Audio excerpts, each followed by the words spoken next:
आज की हमारी क्लास का टॉपिक है transfer pricing and yes of course मैं चाहती हूँ कि जितनी जल्दी से जल्दी हो सके मैं जितने कम टाइम में इस टॉपिक को ख़त्म कर दूँ उतना ही मेरे लिए अच्छा रहेगा। Because as I told you कि जो भी मैं रिविजनरी क्लास लाती हूँ माई मेन पर्पस इज कि with revision this also gives you concept clarity.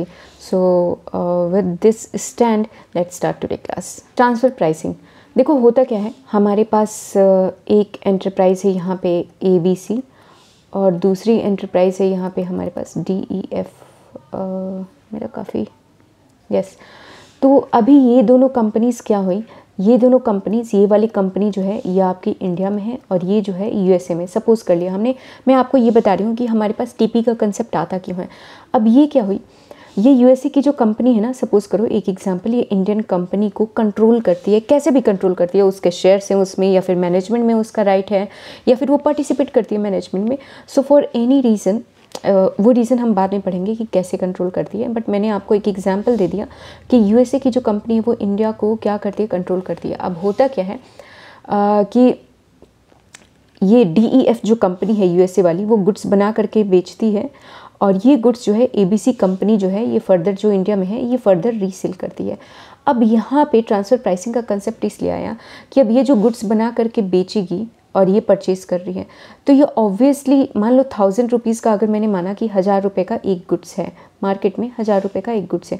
अब ये DEF पता है इसको क्या कर रही होगी, ABC को ये बोल रही होगी कि नहीं मैं तुम्हें 1000 में नहीं बेचूंगी, मैं 1200 रुपये में बेचूंगी। अब जब ये 1200 रुपये में बेचेगी तो ABC कंपनी 1200 रुपये पे ख़रीद रही होगी, प्रॉफिट एक्स्ट्रा 200 रुपीज़ ये कमा रही है और हमारी कंपनी का जो है, जो कंपनी इंडिया में है उसको एक्स्ट्रा एक्सपेंस बुक करने की वजह से लॉस हो रहा होगा। अब देखो इसमें ये जो मेन पेरेंट कंपनी है इसको तो कुछ नहीं हो रहा, जो कंपनी कंट्रोल कर रही है उसे एक तरीके से फ़ायदा ही हो रहा, बट नुकसान किसका हो रहा है, नुकसान हमारे रेवेन्यू डिपार्टमेंट का हो रहा कि एक बाहर की कंपनी जो यहाँ पे ऑपरेट कर रही है, एक ऐसी कंपनी जहाँ पे फॉरेनर इंटरफेयर कर रहे हैं किसी भी तरीके से, वो यहाँ पे ऑपरेट कर रही है और इस ऑपरेशन की वजह से हमारी ये जो ABC कंपनी है वो अपने अकाउंट में लॉस दिखा रही है और टैक्स कमा रहे हैं। ऐसी बहुत सी चीज़ें हैं जो मैं आपको आगे चल के बताऊंगी। मैंने आपको यहाँ पे एक छोटा सा एग्जांपल दिया है। इन चीज़ों को कंट्रोल करने के लिए कई बार ABC कंपनी यहाँ DEF को बेच रही होगी तो 1000 का सामान DEF बोल रहा होगा कि नहीं मैं तुमसे 1000 में नहीं खरीदूंगा, मैं 800 में खरीदूंगा। तो DEF क्या करती है, ABC को मैनिपुलेट करती है। जब कुछ सामान बेचना होता है तो वो उसे कम प्राइस देती है और जैसे ही कुछ सामान खरीदना होता है DEF जो है वो उसे हायर प्राइस पे बेचती है और इस तरीके से ABC कंपनी का प्रॉफिट जो है मैनिपुलेट होता है। इस चीज़ को रोकने के लिए कि हमें रेवेन्यू लॉस ना हो, गवर्नमेंट को रेवेन्यू लॉस ना हो, ट्रांसफ़र प्राइसिंग का कंसेप्ट लेकर के आए। तो ये पूरा, ये जो आपको पूरा पैरा दिख रहा है, this para constitute that apart from this OECD model, ये हम बाद में डिस्कस करेंगे। मैंने यहाँ पे इंक्लूड कर दिया but I was of the view कि इसको इंक्लूड ना करूँ, बट एनीवेज पूरा पैरा जो है आपको सिर्फ वही चीज़ बता रहा था कि हमारा TP का प्रोविज़न आता क्यों है। अब ये जो है TP in relation to international transaction for I mean this is not a concept, यहाँ पे कंसेप्ट है but obviously there must be international transaction, such transaction should be between 2 और मोर एसोसिएटेड एंटरप्राइजेस। ये जो टॉपिक है ये आपको topic तब समझ में आएगा जब आप नीचे की चीज़ें पढ़ लोगे, क्योंकि अभी मैं आपको बोलूँ कि TP in relation to international transaction और मैं आपको बोलूँ कि TP वहाँ पे लगेगा जहाँ पे इंटरनेशनल ट्रांजैक्शन होना चाहिए, तो आप बोलोगे ये इंटरनेशनल ट्रांजैक्शन होता क्या है। और मैं अगर आपको बोलूँ कि एसोसिएटेड एंटरप्राइजेस के बीच में होना चाहिए, आप बोलेंगे ये होता क्या है। तो ये टॉपिक जो है पढ़ने से आपको अब भी कुछ नहीं समझ में आएगा। ये टॉपिक जब हम नीचे की चीज़ें, जब हम कंसेप्ट पढ़ लेंगे तब हमें समझ में आएगा। तो अब आते हैं हम अपने कंसेप्ट पे। ऊपर की चीज़ों में आपको जो है सिर्फ जो आप नीचे पढ़ेंगे ना उसी को समराइज वे में दिया हुआ है, तो आप चाहे तो इसे छोड़ सकते हैं, नो नीड टू स्टडी। आप जब यहाँ पे नीचे पढ़ लेंगे और अगर आपको बोले कोई कि आप TP का एक समरी बनाओ तो आप इससे बेहतर समरी ये खुद से ही बना सकते हैं। So you can leave that obviously. अब हम आते हैं आज के अपने मेन टॉपिक पे। आपका पहला सेक्शन है सेक्शन 92।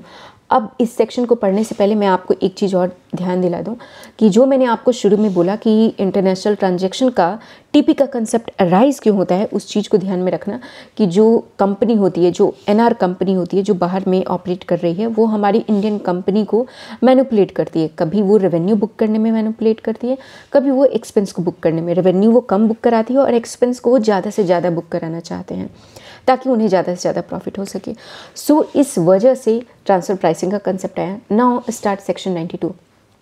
ये एक रिविजनरी क्लास है तो मैं इसे एक रिविजनरी क्लास की तरह ही पढ़ाना चाहूँगी, but I am making sure कि आपका कोई भी, मैं आपको बोलती हूँ मेरे पढ़ाने के बाद से आप अपने जिस बुक को रेफ़र करते हैं, चाहे वो इंस्टीट्यूट का स्टडी मैट हो या फिर कोई अदर बुक हो, आप किसी भी बुक को जाके पढ़िए, आपको कोई ऐसी लाइन नहीं होगी जो आपको लगेगा कि इस लाइन का मतलब मुझे नहीं समझ में आया। Let's go to section 92। Section 92 जो है वो आपका ये बोलता है income arising from an international transaction. देखो दो चीज़ें बोलता है सेक्शन 92। सेक्शन 92 बोलता है कि टीपी, एक्चुअली सेक्शन 92 एप्लीकेबिलिटी की ही मैं एक तरीके से बोल दूँ तो बात करता है। तो सेक्शन 92 बोलता है कि टीपी जो है वहाँ पे लगेगा जब इंटरनेशनल ट्रांजेक्शन हो। पहली बात बोलता है कि इंटरनेशनल ट्रांजेक्शन हो, और दूसरी बात बोलता है कि ये इंटरनेशनल ट्रांजेक्शन दो एसोसिएटेड एंटरप्राइजेस के बीच में हो। अब अभी के लिए मैंने आपको बोल दिया कि टीपी लगेगा कहाँ पे। अभी के लिए इंटरनेशनल ट्रांजैक्शन के लिए मैं आपको मतलब बता दूं कि सेक्शन 92 में इतनी ही चीज़ें लिखी हुई हैं कि पहला तो प्री कंडीशन ये है कि international transaction shall be computed having regard to the ALP for this purpose. Allowance for any expense और interest shall be determined on the basis of ALP। मैं आपको बताती हूँ। पहला बोलते हैं इंटरनेशनल ट्रांजैक्शन हो। इंटरनेशनल ट्रांजैक्शन का मतलब ये हो गया कि ट्रांजैक्शन बिटवीन टू एंटरप्राइजेस, यहाँ पे टू एंटरप्राइजेस हैं जिसमें कि एक एंटरप्राइजेस जो है वो नॉन रेसिडेंट है, या फिर दोनों एंटरप्राइजेस जो हैं वो नॉन रेसिडेंट है बट इसमें से किसी एक एंटरप्राइजेस का जो इनकम है वो टैक्सेबल है इंडिया में, that is your international transaction. और यहाँ पे ये भी बोलता है कि ये जो मान लो इंटरनेशनल ट्रांजैक्शन है बट इसके साथ साथ वो ये भी बोलता है, सपोज़ करो मैंने आपको बोला कि ये ABC है, ठीक, और ये DEF है, इनका आपस में कोई रिलेशन नहीं है। ये कंपनी अपना नॉर्मली एक्सपोर्ट कर रही है, ये DEF को भी एक्सपोर्ट करती है, ये यहाँ पे XYZ को भी एक्सपोर्ट करती है। अब एक बात बताओ, जब ये प्राइस डिसाइड कर रही होगी, अपना सेलिंग प्राइस, कहीं से भी कोई भी चीज़ इसे इन्फ्लुएंस कर रही होगी? नहीं कर रही होगी।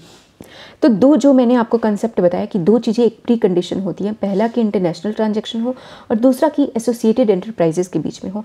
अभी के लिए एसोसिएटेड एंटरप्राइजेस का मतलब ये समझ लीजिए आप कि इनमें से ये जो दो एंटरप्राइजेज हैं ये एसोसिएटेड हैं, मतलब मान लो एक लेमन के लैंग्वेज में कि जुड़ी हुई हैं। अब ये जुड़ी हुई बहुत से तरीक़ों से हो सकती हैं।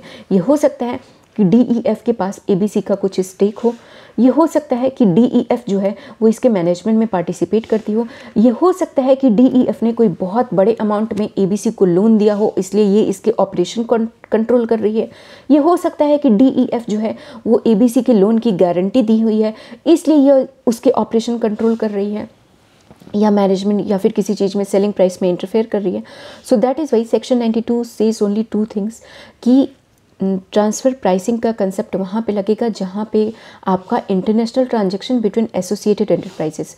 और जब सेक्शन 92 शुरू होता है ना तो वहाँ पे ये बोलता है कि income in relation to international transaction, but आगे चल के ये बोलता है एनी इनकम, देखो यहाँ पे मैं आपको दिखाती हूँ, arising from international transaction shall be recorded. मैं बोलूँ एक सिंपल लैंग्वेज में तो कि ये जो ट्रांजैक्शन है ABC और DEF का, ये जब ABC अपने बुक्स में रिकॉर्ड करेगी ना तो इसने चाहे इसको 1 रुपये में बेचा हो, ₹1, बट ये इसको रिकॉर्ड 1 रुपये में नहीं करेगी टैक्स देने के लिए, ये रिकॉर्ड इसको करेगी आर्म्स लेंथ प्राइस पे।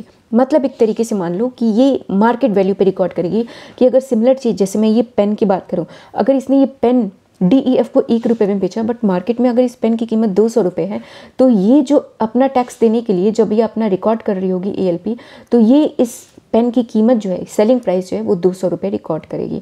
Understood my point. बट आगे आपको सेक्शन 92 ये बोलता है कि सिर्फ इनकम की ही बात नहीं करता, जब हम कोई एक्सपेंस की बात करेंगे, अलाउंस फॉर एनी एक्सपेंस और interest shall be determined on the basis of ALP। मैं आपको रीज़न बताती हूँ। मैंने आपको यहाँ पे वही एग्जांपल लिया ABC एंड DEF। अब आपको इतना तो समझ में आ रहा है कि DEF जो कंपनी है जो कंट्रोल कर रही है वो कर क्या रही है, वो ये कर रही है कि वो अपने पास ज़्यादा रेवेन्यू बुक करवा रही है और ABC को कम रेवेन्यू बुक कर रही है, ठीक।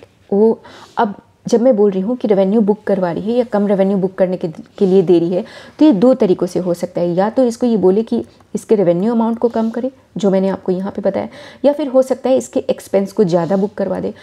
तो आगे चल के सेक्शन 92 ये बोलता है कि सिर्फ इनकम की बात ही नहीं करता। जब ABC अपने बुक्स में, मान लो कि DEF ने, मैंने माना कि लोन दिया, अब लोन का जो नॉर्मल इंटरेस्ट रेट है वो 12% है, बट DEF ने जो लोन दिया है ना वो 20% पे चार्ज कर रही है इंटरेस्ट। तो जब टैक्स देने की बात होगी ना, तो DEF को 20% पे इंटरेस्ट नहीं जाएगा, 12% पे ही जाएगा। जब रिकॉर्डिंग होगी तो 12% पे ही जाएगा। इसीलिए आगे ये पॉइंट आपका यही बोलता है कि जो अलाउ होगा कोई भी एक्सपेंस या इंटरेस्ट, उसका भी डिटर्मिनेशन ALP पे ही होगा, मतलब मार्केट रेट, जो भी मार्केट रेट है उसी पे हम एक्सपेंस को भी रिकॉग्नाइज करेंगे। 12% पे ही एक्सपेंस रिकॉग्नाइज होगा। आई hope you understood this point. आगे बढ़ते हैं हम। The objective of TP provision, यहाँ पे यही बोल रहा है कि सिर्फ एक्सपेंस, इंटरेस्ट या फिर रेवेन्यू के टर्म में ही नहीं ALP लगेगा। अगर कोई एक्सपोर्ट है या फिर सर्विस सेंटर हुआ है एसोसिएटेड एंटरप्राइजेस के बीच, या फिर लीज है, कई सारे ट्रांजैक्शन को अब आगे डिफाइन किया जाएगा। इन सारे ट्रांजैक्शन पे मैं आपको बोल दूं कि जो भी ट्रांजैक्शन होगा, चाहे वो रेंडरिंग ऑफ सर्विसेज हो, चाहे वो इंटरेस्ट का एक्सपेंस बुक होना हो, या कोई भी एक्सपेंस हो, एलोकेशन ऑफ एक्सपेंस हो, या डिस्ट्रीब्यूशन ऑफ एक्सपेंस हो, या फिर कोई लीज हो, या किसी भी टाइप का कोई भी ट्रांजैक्शन अगर दो एसोसिएटेड एंटरप्राइजेस के बीच हो रही है, जिसमें कि एक एंटरप्राइजेस NR है, तो फिर ये ट्रांजैक्शन जो है किस वैल्यू पे हो रही है इससे डिपेंड नहीं करता है। ये ट्रांजैक्शन अपने ALP पे बुक्स में रिकॉर्ड होंगी। अब आगे जो हमारा पॉइंट है, objective of TP provision is to protect the tax base of India and to ensure that due to intercompany transaction there is no reduction in taxable profit of the tax paid by the Indian taxpayer. The reverse, however, does not hold true. बस मैं आपको इतना बता दूंगी ना, section 92 आपका खत्म हो जाएगा। ध्यान देना मेरी बात को। मेरे एग्जाम्पल में अभी भी वही है ABC and DEF, and as I have told कि ABC जो है वो मेरी इंडियन कंपनी है, एंड DEF जो है ये मेरी एक USA में कंपनी है, और ये DEF जो कंपनी है वो ABC को कंट्रोल करती है। हम एक एग्जांपल मान लेते हैं कि ये 30% शेयर्स होल्ड करती है ABC के, इसलिए ये कंट्रोल कर रही है। अच्छा, okay, no, let's not take this shareholding example, let's take this कि DEF ने लोन दिया हुआ है, 50 करोड़ का लोन दिया हुआ है ABC को, एंड दैट इज़ वाई ये इसका ऑपरेशन में इंटरफेयर करती है और इसको कंट्रोल करती है। अब 50 करोड़ का जो लोन ये दिया हुआ है, अगर हम जाके देखें तो मार्केट में जो इंटरेस्ट रेट चल रहा है वो 12% चल रहा है, जबकि मैंने देखा कि ABC ने जो अपना, अच्छा चलो यहाँ पे 100 करोड़ मान लेते हैं फॉर सिंपल कैलकुलेशन।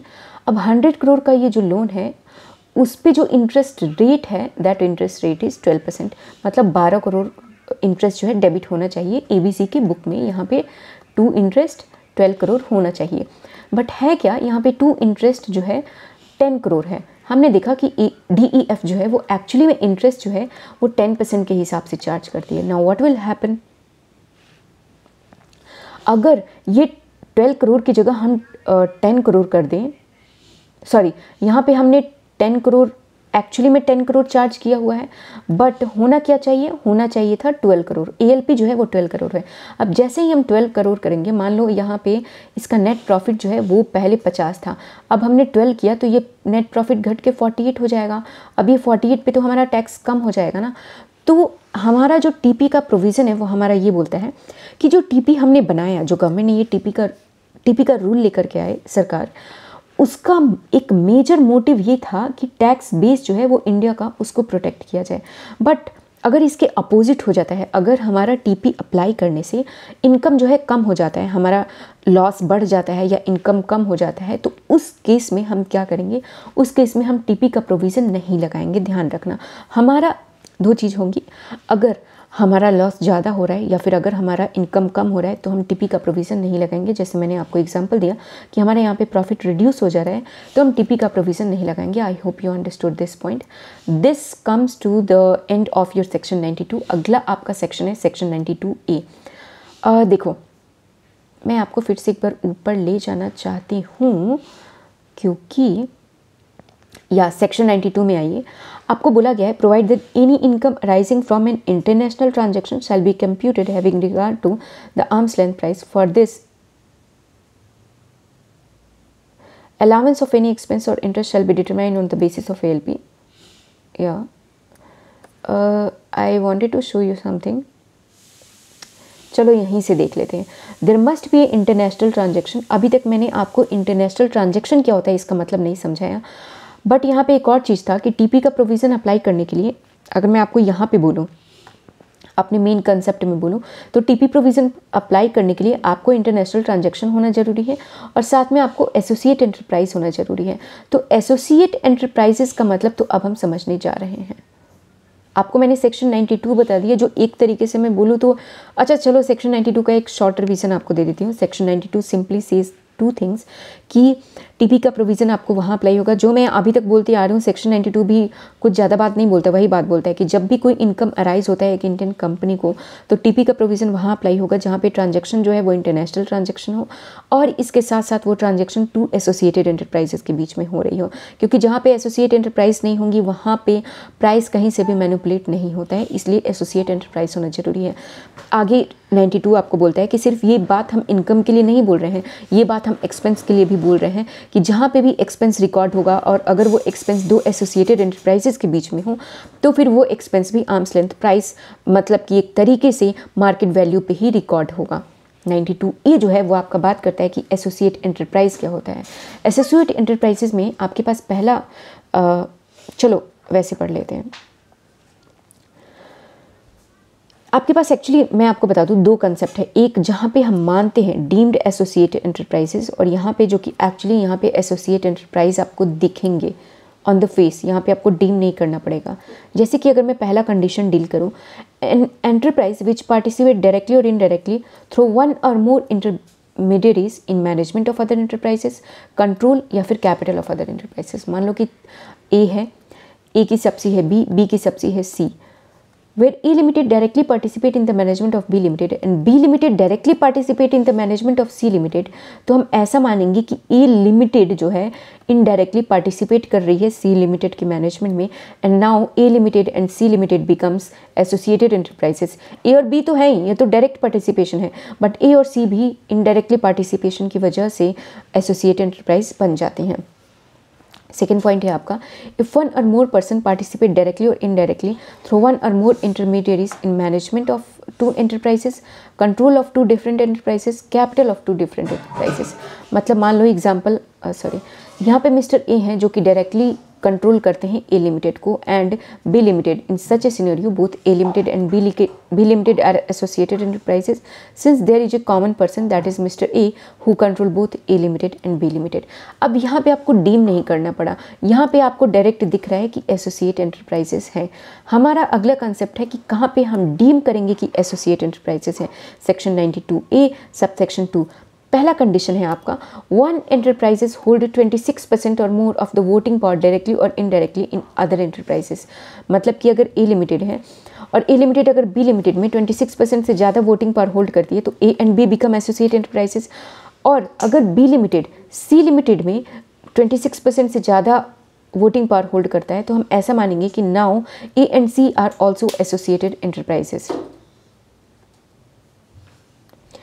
बी तो बन ही गया, यहाँ पे यही लिखा हुआ है कि B and C limited are deemed associate enterprises of A limited. Next point है आपका, एनी पर्सन एंटरप्राइजेस होल्ड 26% और more of the voting power. अच्छा ओके, वन एंटरप्राइजेस यहाँ पे क्या था, ए लिमिटेड ने होल्ड किया था.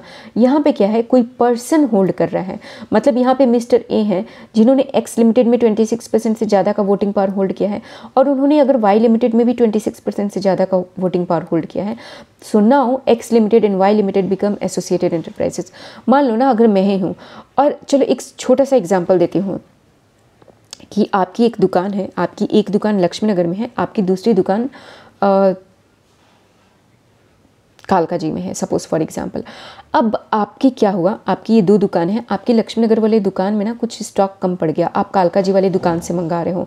तो क्या आप ये बोलोगे क्या कि 100 रुपये में मैं खरीदता हूँ तो मुझे 100 रुपये में ही दो? नहीं, आप तो पैसे भी नहीं दोगे, आप फटाक से सामान वहाँ से उठा करके लेकर के आओगे और आप बस आप ये सोचोगे कि ए लिमिटेड में मैं कैसे वो स्टॉक को फुलफिल कर लूँ. समझ रहे हो, वो दोनों आप ही की कंपनी है, आपको फ़र्क नहीं पड़ता। आपको सिर्फ ये दिखेगा उस टाइम पे कि मेरा जो सेल है, ओवरऑल मेरा सेल ज़्यादा हो रहा है। तो अगर मिस्टर ए है और मिस्टर ए ने एक्स में भी वोटिंग पावर होल्ड किया हुआ है, वाई में भी होल्ड किया हुआ है, तो सपोज करो और एक्स और वाई आपस में डील करते हैं, तो क्या मिस्टर ए इसमें इंटरफेयर नहीं करते होंगे? क्या मिस्टर ए नहीं बोलते होंगे एक्स और वाई में से किसी को? मान लो एक्स अगर सामान बेच रहे हैं वाई को, तो क्या मिस्टर एक्स नहीं बोलते होंगे कि बाहर से 120 रुपये में मैं ये यूनिट लेकर के आता हूँ, तुम मुझे 120 में मत दो, तुम मुझे 100 रुपये में दे दो। मान लो फ्री में नहीं देते होंगे, मान लो आप कंप्लीट ओनरशिप नहीं रखते हैं, आप फ्री में नहीं देते होंगे, बट क्या आप 120 का 100 रुपये नहीं बनाते होंगे? बनाते होंगे ना। So that is why X and Y become associated enterprises. One enterprises advance loan to other enterprises of an amount 51% और more of the book value of total asset of other enterprises. याद रखना, book value की बात हो रही है, market value की बात नहीं हो रही है। मान लो ये बैलेंस शीट हो गया, ये आपका हो गया लायबिलिटी साइड और ये आपका हो गया एसेट साइड। और एसेट साइड में यहाँ पे हमारा बुक वैल्यू कुछ ये 100 करोड़ निकल के आया।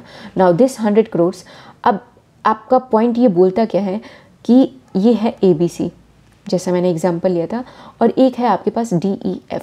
नाउ DEF जो है वो आपको लोन दे रही है 51% और मोर, मतलब 51 करोड़ या ज़्यादा से 51 करोड़, मोर देन 51 करोड़ और 51 करोड़ अगर DEF ने लोन दिया है ABC को, then ABC and DEF become associated enterprises. क्यों?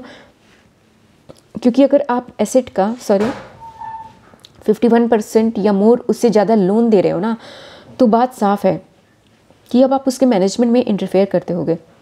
आप डायरेक्टली नहीं करते होगे, बट आप इनडायरेक्टली कहीं ना कहीं तो करते ही होगे। और चलो मान लिया कि ABC अगर किसी थर्ड पार्टी को अगर कुछ बेचती है, तो आपने नहीं इंटरफेयर किया, आप बहुत ही ऑनेस्ट पर्सन हो, आपने नहीं इंटरफेयर किया। लेकिन अगर ABC और DEF में आपस में कोई ट्रांजैक्शन होता होगा ना, और आपने इतना बड़ा अमाउंट लोन का दिया हुआ है, तो आप ज़रूर बोलते होगे कि मुझे ये प्रोडक्ट जो है वो कम पे बेचो, या मुझे ये एक्सपेंस के लिए ज़्यादा पैसे दो, आप बोलते ही बोलते होगे। That is why these ABC and DEF become associated enterprises. Next point है, वन एंटरप्राइजेस गारंटी 10% और more of the total borrowing of other enterprises.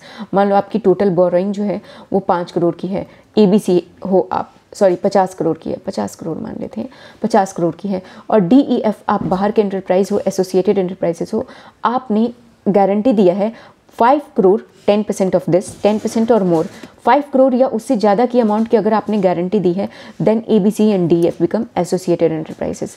Appointment of majority director of other enterprises. मान लो one enterprises appoint more than half of the board of director और member of the governing board.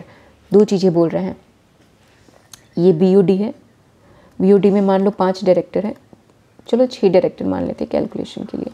अगर 6 director हैं तो बोलता है कि अगर DEF, मेरी एग्जाम्पल में कंपनी का नेम सेम ही रखना, मैं सेम रखती हूँ ताकि समझ में आ जाए, ABC एंड DEF है, यहाँ पे बोलता है कि DEF अगर 3 मोर than half of the board of director of, अगर बोर्ड ऑफ डायरेक्टर के हाफ 3 नहीं, अगर हाफ से ज़्यादा 50% से ज़्यादा, 4 डायरेक्टर, 5 डायरेक्टर या 6 डायरेक्टर, अगर 4 डायरेक्टर DEF ने अपॉइंट किया है, इससे ज़्यादा किया तो ऑब्वियसली, बट अगर 50% से ज़्यादा के डायरेक्टर, मोर देन हाफ डायरेक्टर अगर अपॉइंट किया है, तो फिर ABC and DEF become associated enterprises.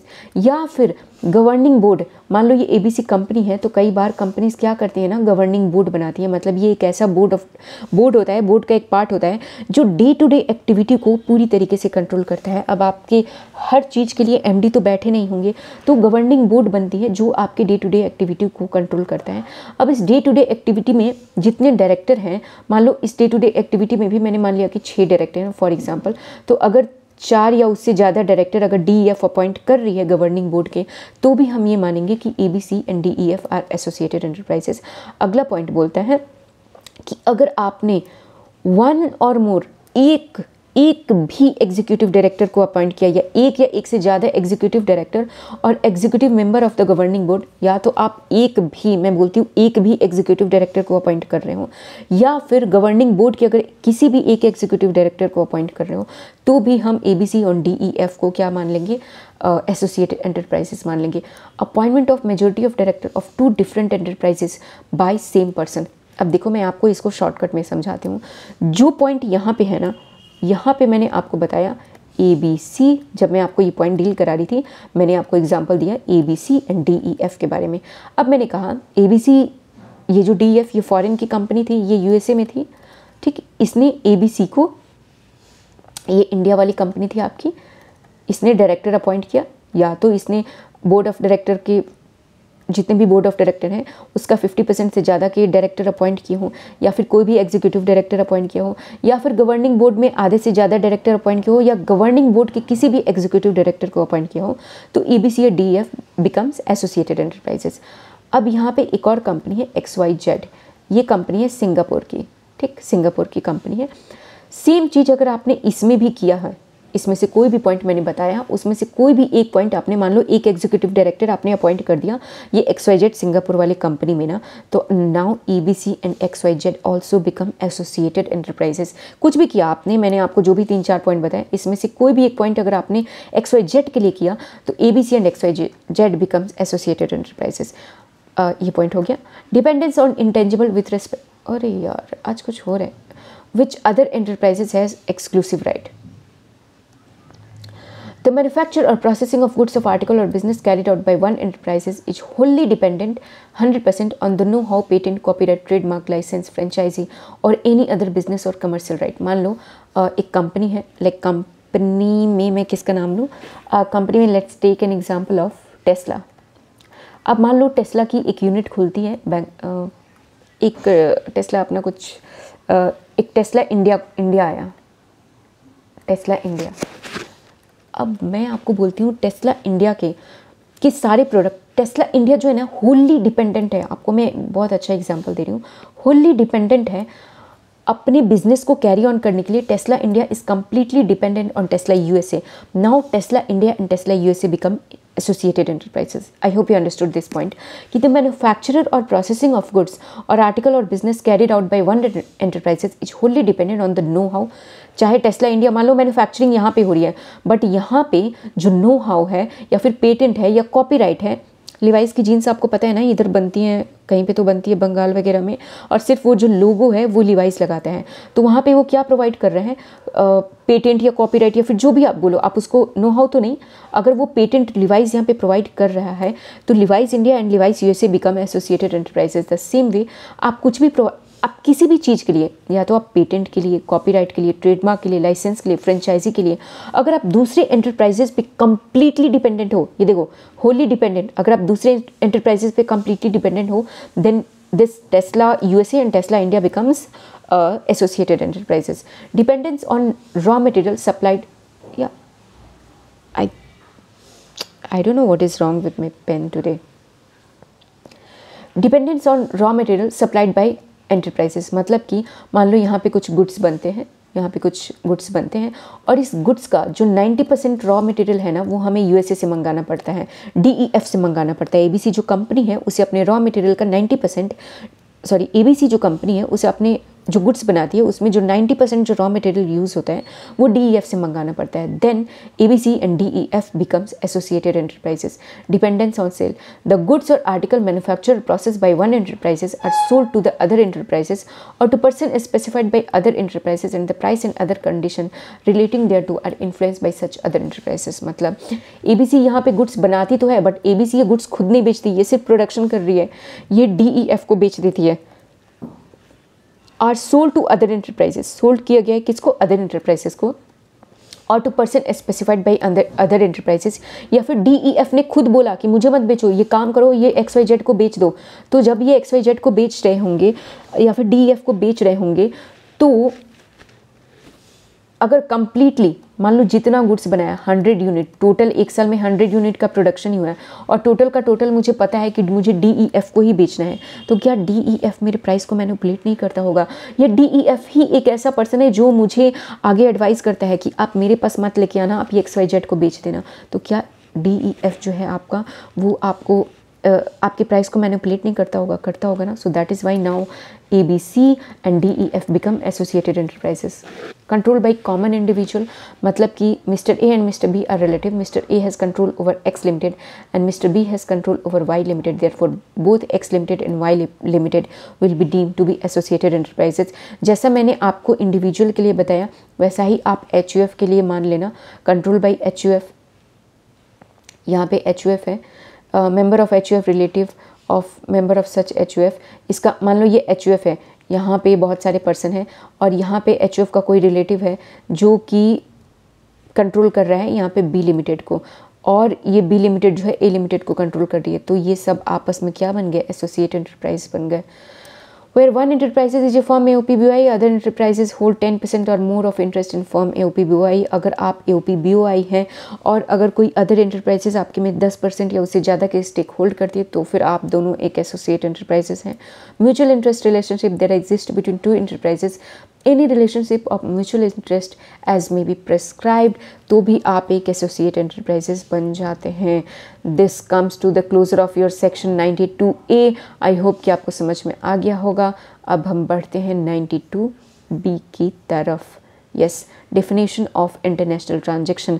अब जब मैंने आपको एसोसिएट एंटरप्राइजेस का मतलब समझा दिया, इंटरनेशनल ट्रांजैक्शन का मतलब समझा दूंगी, तो आपको क्यूमुलेटिव पता चल जाएगा कि अच्छा ये वाले ट्रांजैक्शन जब इन एसोसिएटेड एंटरप्राइजेस के बीच होंगे तो जो रेवेन्यू रिकॉर्ड होगा या जो एक्सपेंस रिकॉर्ड होगा, that revenue expense would not be recorded on the actual transaction price, that will be recorded on the ELP arms length price. या दूसरे शब्दों में बोले, अभी ELP का भी डिटेल मतलब जानना बाकी है, तो ELP मतलब कि arms length price, that is market value price. अभी के लिए ELP का मतलब मार्केट वैल्यू प्राइस ही समझते हैं। So yes, let's start section 92B now. Definition of international transaction. Oh god, wait, yes, definition of, what is happening, definition of international transaction section 92B। अब 92B जो है वो आपका बोलता है इंटरनेशनल ट्रांजैक्शन वो होती है जो ट्रांजैक्शन हो रही है किसके बीच, दो एसोसिएटेड एंटरप्राइजेस के बीच, either both of whom are non resident, या मतलब कि ABC, let me just reduce this point, या ABC एंड DEF।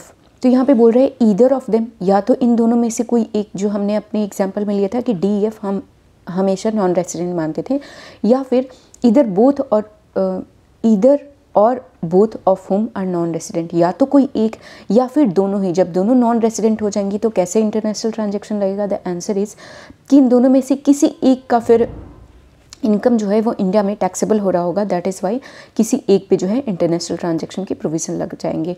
और ये बोलता है जो ट्रांजैक्शन होनी चाहिए वो in the nature of sale हो सकती है, परचेज हो सकती है, lease of tangible property, same sale purchase of intangible property, provision of services, lending या बोरोइंग मनी हो सकता है, any other transaction having bearing of profit, income, losses और एसेट ऑफ सच इंटरप्राइजेस, जो किसी भी तरीके से प्रॉफिट लॉस या asset of the resident enterprises या फिर जिसकी इनकम यहाँ पे टैक्सेबल हो रही है इंडिया में उसको अफेक्ट कर रही हो, या फिर म्यूचुअल एग्रीमेंट और अरेंजमेंट बिटवीन टू और more AP for the allocation और apportionment of any contribution to any cost expenses incurred और to be incurred in connection with benefit.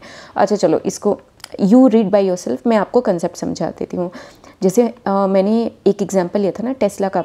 So Tesla USA, here is Tesla USA and here is Tesla India. अब Tesla USA क्या करता है, काफ़ी heavy research करता है, research करता होगा।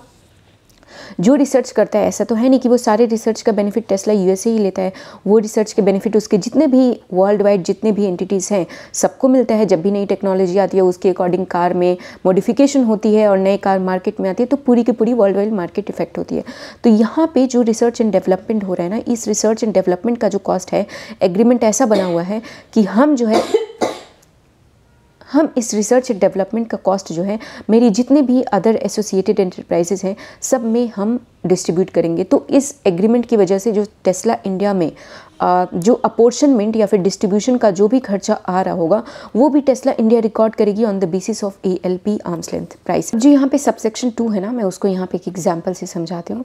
सपोज करो यहाँ पे है ABC, because ABC was the constant example in the class through out, और यहाँ पे हमने लिया था DEF और ये एक मैं यहाँ पे ले लेती हूँ XYZ। ये एंटिटी आपकी इंडिया में है, ओके। ये एंटिटी आपकी USA में है, और इस एंटिटी को हम मान लेते हैं कि चलो जर्मनी में मान लेते हैं अभी के लिए, कुछ ज़्यादा दिमाग मत लगाना है इसमें।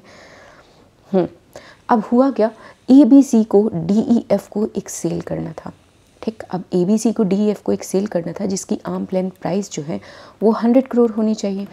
अब इसकी आर्म्स लेंथ प्राइस जो है 100 करोड़ होनी चाहिए, बट DEF तो मानेगा नहीं कि मैं तुमसे 100 करोड़ में नहीं खरीदूंगा।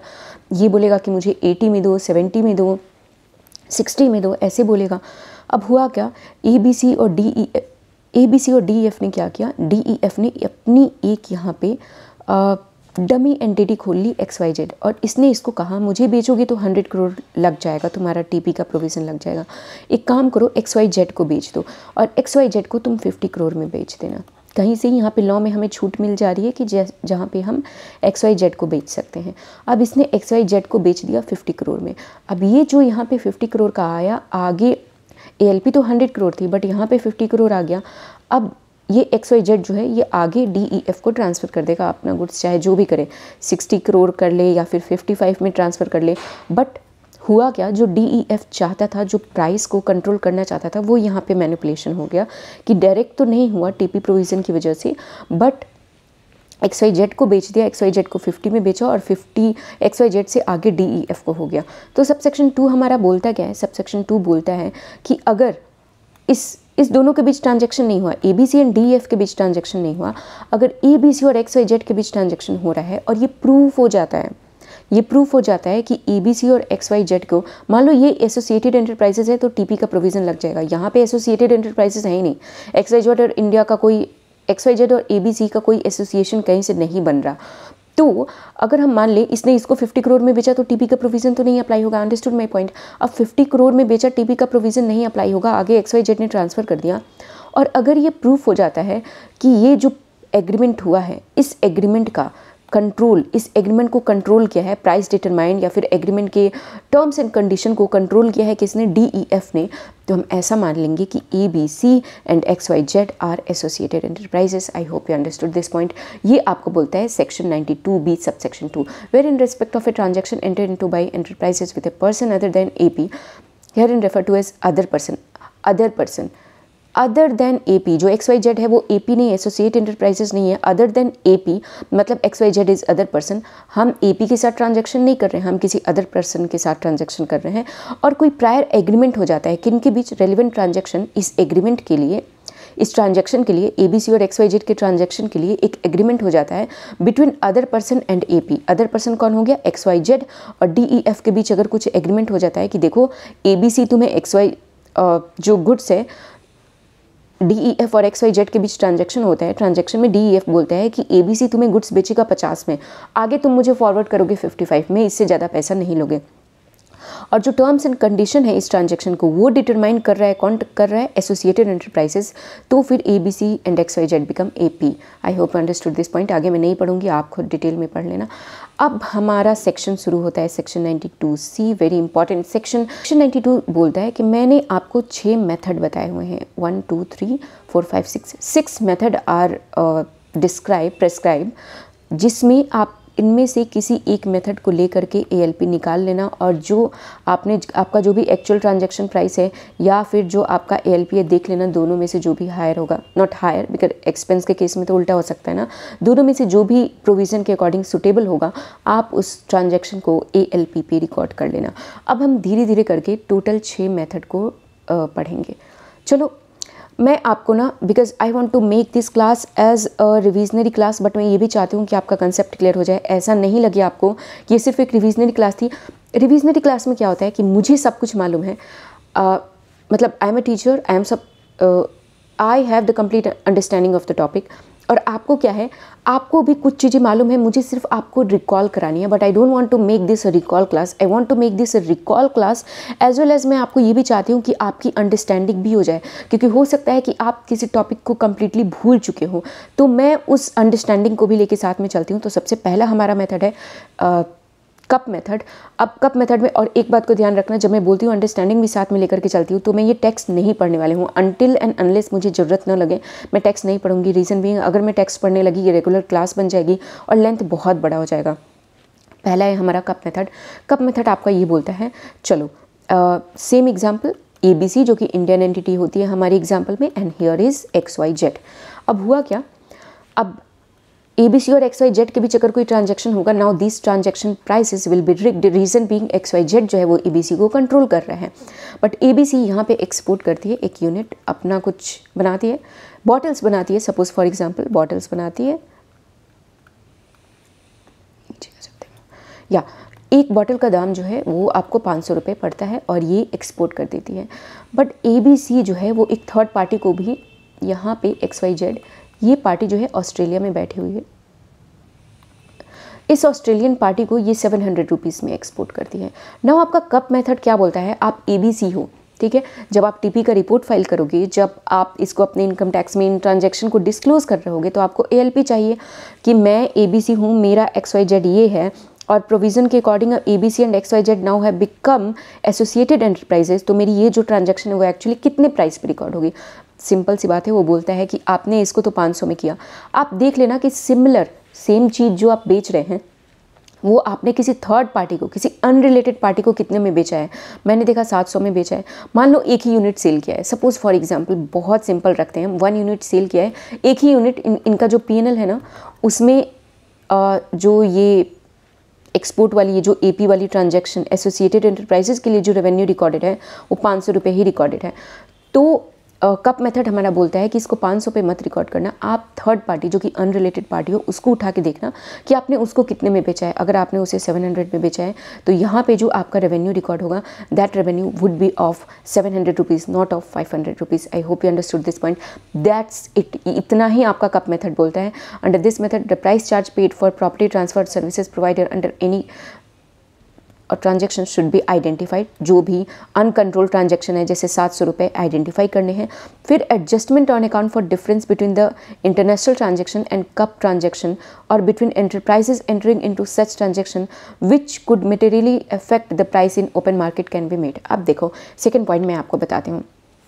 मैंने कहा आपने यहाँ पे 500 में बेचा, यहाँ पे 700 में बेचा, बट यहाँ पे जो 700 में बेचा ना, वहाँ पे एक चीज़ हुई, पता है क्या हुआ? The first thing which happened was, इस 700 में आपने, सिंस आप एक्सपोर्ट कर रहे थे, तो जो भी, जब आप एक्सपोर्ट करते हैं आपने CIF रूल पढ़ा होगा IDT में, जिसमें आपको ये ध्यान होगा कि जब हम पढ़ते हैं ये, तो हम ये भी देखते हैं कि क्या कि जब इंश्योरेंस होता है, कभी कभी इंश्योरेंस का पैसा जो है वो हम थर्ड पार्टी से ही रिकवर कर लेते हैं। तो हमने ये देखा कि 700 में 100 रुपीज़ जो है वो तो इंश्योरेंस के लिए रिकवर किया गया है या इंश्योरेंस के लिए चार्ज किया गया है, प्लस जो भी फ्रेट का एक्सपेंस हो रहा है ना, वो फ्रेट का एक्सपेंस भी चार्ज किया जा रहा है। यहाँ पे 50 रुपये फ्रेट के एक्सपेंस के लिए चार्ज किए गए हैं। तो मैंने ये देखा कि एक्चुअली में जो नेट हमारा जो प्राइस होना चाहिए, इसको हम बोलते हैं, पता है क्या, adjustment to account for difference between international transaction and comparable uncontrolled transaction or between enterprises entering into such transaction which could materially affect the price in the open market can be made. Just give me a moment. Yeah. सो इसको हम बोलते हैं कि हम adjustment कर रहे हैं। जो अनकंट्रोल ट्रांजैक्शन जो हुई है उस प्राइस में हम एडजस्टमेंट करते हैं। क्या एडजस्टमेंट करते हैं कि कहीं ऐसा तो नहीं कि हमने उसमें कुछ ऐसे सर्विसेज के लिए चार्ज किया है वो जो हमने यहाँ पे नहीं चार्ज किया हो। जैसे ABC और XYZ के लिए जब ट्रांजैक्शन हुई थी तो सिर्फ रेवेन्यू का प्राइस चार्ज किया गया था। ABC ने कहा कि मैं तुम्हारे इंश्योरेंस का मैं जिम्मा नहीं लेता हूँ, आपको मैं गुड्स एक्सपोर्ट कर रहा हूँ, अगर आपको चाहिए, आप सेफ साइड पे रहना चाहते हैं, आप खुद इंश्योरेंस करवा लें। तो XYZ ने अपना इंश्योरेंस खुद उठाया था। अपने फ्रेट का जो एक्सपोर्ट करने पे जो चार्ज लगा था वो XYZ ने खुद दिया था, बट यहाँ पे ABC ने दिया है, इसलिए ये चार्ज कर रहे हैं। तो हमें पता चला कि जो नेट प्राइस है वो एक्चुअली 550 रुपये ही है। इसको हमने किया कि हमने एडजस्टमेंट कर लिया। एडजस्टमेंट करने के बाद हमारा 550 रुपये निकल के आया। तो जो PNL में अब जो रिकॉर्ड होगा ना, दैट वुड बी, पहले हमारा 500 रुपये रिकॉर्ड था, अब हमारा क्या हो जाएगा, 550 रिकॉर्ड हो जाएगा। 700 रिकॉर्ड नहीं होता है। एडजस्टमेंट करने के बाद जो नेट ट्रांजेक्शन प्राइस आता है वो रिकॉर्ड होता है, दैट इज़ 550 रिकॉर्ड होता है। जैसे आपको सी पॉइंट में यही बोल रहा है कि जो भी एडजस्टेड प्राइस है उसको ही हम आर्म्स लेंथ प्राइस बोलेंगे और उसी पे अपने बुक्स में रिकॉर्ड करेंगे। आई hope you understood this point. पहला पॉइंट हमारा, पहला मेथड खत्म होता है।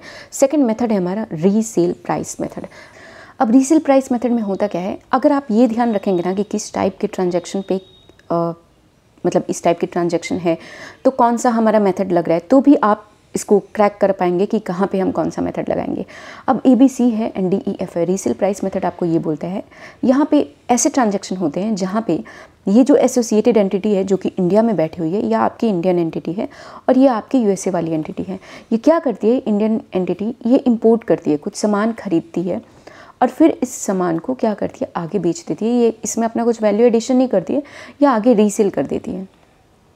अब देखो, अब यहाँ पे प्राइस कहाँ पे मैनिपुलेट हो सकता है, प्राइस मैनिपुलेट हो सकता है जैसे मैंने कहा कि ये कुछ सामान खरीद रही है, इंपोर्ट कर रही है।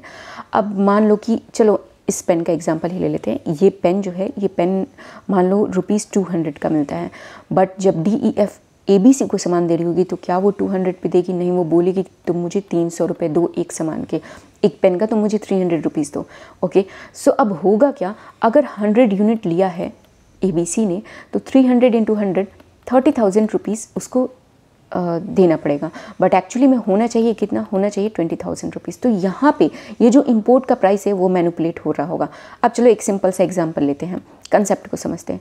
मान लो 100 रुपये, अभी 20,000 हटा देती हूँ मैं, रीज़न भी हमें अपने कैलकुलेशन सिंपल करना है, परसेंटेज वगैरह लगाएंगे हम। ये हो गया परचेज़ प्राइस और 20% का मार्कअप जो है ABC, क्योंकि मैंने कहा कि कुछ वैल्यू एडिशन होता नहीं है, ये सिर्फ रीसेल कर रही हैं, तो 20% का मार्कअप लेके 120 रुपये में ये रीसेल कर देती हैं। ये आ गया रीसेल प्राइस। अंडरस्टूड। अब ध्यान रखना, जब मैंने कहा कि ये 20% का मार्कअप करती हैं तो ABC के पास ऑप्शन है कि वो 30% का मार्कअप कर ले, वो 50% का मार्कअप कर ले और 120 की जगह अपने प्रोडक्ट को 150 रुपये में बेच दे। ABC ऐसा नहीं करेगी। क्यों नहीं करेगी? क्योंकि मान लो ये पेन है, इसकी कीमत अगर 200 रुपये है, तो अगर मैं ऐसी कंपनी 5 कंपनियों को खोजूँ तो पता है क्या होगा, किसी की कीमत 200 रुपये होगी, किसी की कीमत 210 रुपये होगी, किसी की 208 होगी, किसी की 198 होगी, किसी की 195 होगी। 5-6 रुपये का फ़र्क पड़ने वाला है, इससे ज़्यादा फ़र्क नहीं पड़ता है। आप कोई भी चीज़, अगर आप सिमिलर बेस का, अगर आप कुछ भी, अगर आप लैपटॉप ही खरीदते हैं और सेम फीचर्स वाले लैपटॉप अगर आप खरीदने जाते हैं ना अलग अलग कंपनी में, तो आपने ये देखा होगा कि ये कुछ 3-4 हज़ार रुपये का फ़र्क पड़ता है, उससे ज़्यादा फ़र्क नहीं पड़ता। मैं कहना क्या चाहती हूँ कि जब कम्पिटिटिव मार्केट में हम डील कर रहे होते हैं ना, जो कि बेसिकली मेजरली 90 अनकम्पिटिटिव मार्केट होता ही कहाँ है, तो पूरा का पूरा वर्ल्ड वाइड मार्केट जो है वो कम्पिटिटिव मार्केट है। तो इस कम्पिटिटिव मार्केट में जब हम डील कर रहे हैं तो हमारा जो प्राइस है ना वो मार्केट फोर्सेस पे डिपेंड करता है। तो ये 120 की जगह 150 नहीं हो सकता। पहली बात, इस बात को ध्यान रखना, मैं आपको ये समझाना चाहती हूँ। अब होता क्या है, रीसेल प्राइस में हम रिकैलकुलेट करते हैं। हमने ये देखा, जब ABC को बोला जाएगा या फिर AO के पास केस गया और AO ने सोचा कि चलो मैं निकालता हूँ इसका ALP और इसका ALP निकाल के इसकी असेसमेंट करता हूँ। अब AO करेगा क्या, AO ने देखा कि ये 120 रुपये में बेचता है, ठीक है। अब ये तो अपना 20% मार्कअप लगाया है, 20%, 30%, 40% ये उसके हिसाब से लगाएगा कि मैं कितने में ख़रीद रहा हूँ, कितना मेरा कॉस्ट आ रहा है और फाइनली मैं कितने में बेच सकता हूँ, मार्केट में कितने में बेच सकता हूँ। ये मार्कअप तो उसका अपना पर्सनल एजेंडा होगा। अब जब AO के पास, सपोज़ करो यहाँ पे AO कैलकुलेशन कर रहा है, 120 रुपये का सामान गया, AO ने देखा कि जनरली इसने 20 रुपये चार्ज किया है। जनरली मैं ये देख रहा हूँ कि 15 रुपये लोग चार्ज कर रहे हैं प्रॉफिट इस प्रोडक्ट पे, इसने 20 चार्ज किया, नो प्रॉब्लम। जनरली इस प्रोडक्ट पे जो भी मैंने इसके कम्पिटिटिव कंपनीज़ को देखा, इसके कंपटीटर्स को देखा, तो मैंने देखा कि ये 15 से 17 रुपये का प्रॉफिट चार्ज करती है। इसने 15 रुपये का प्रॉफिट ले लिया। साथ में इसने देखा कि फ्रेट का एक्सपेंस 10 रुपये का हुआ है। ये यहाँ पे ABC ने जो इंपोर्ट किया ना उसकी यहाँ पे, अब बैकवर्ड कैलकुलेशन करके हम यहाँ पे जाएंगे। आप समझ रहे हो हम क्या कर रहे हैं? नहीं समझ में आ रहा तो कोई बात नहीं, हम अभी समझ जाएंगे। मतलब कि 120 रुपये का सेलिंग प्राइस है, 15 रुपये इसमें एक जो नॉर्मल कॉम्पिटिटिव कंपनीज़ हैं वो 15 रुपये में अपना चार्ज करती हैं प्रॉफिट, और 15 रुपये चार्ज करने के बाद मैंने ये देखा कि ABC जो है वो एक प्रोडक्ट के पे जो उसका फ्रेट का कॉस्ट आता है वो 10 रुपये आता है। तो मतलब कि ABC को इस प्रोडक्ट को परचेज़ करने के लिए कितना रुपये देना चाहिए? 120 माइनस, चलो इसको भी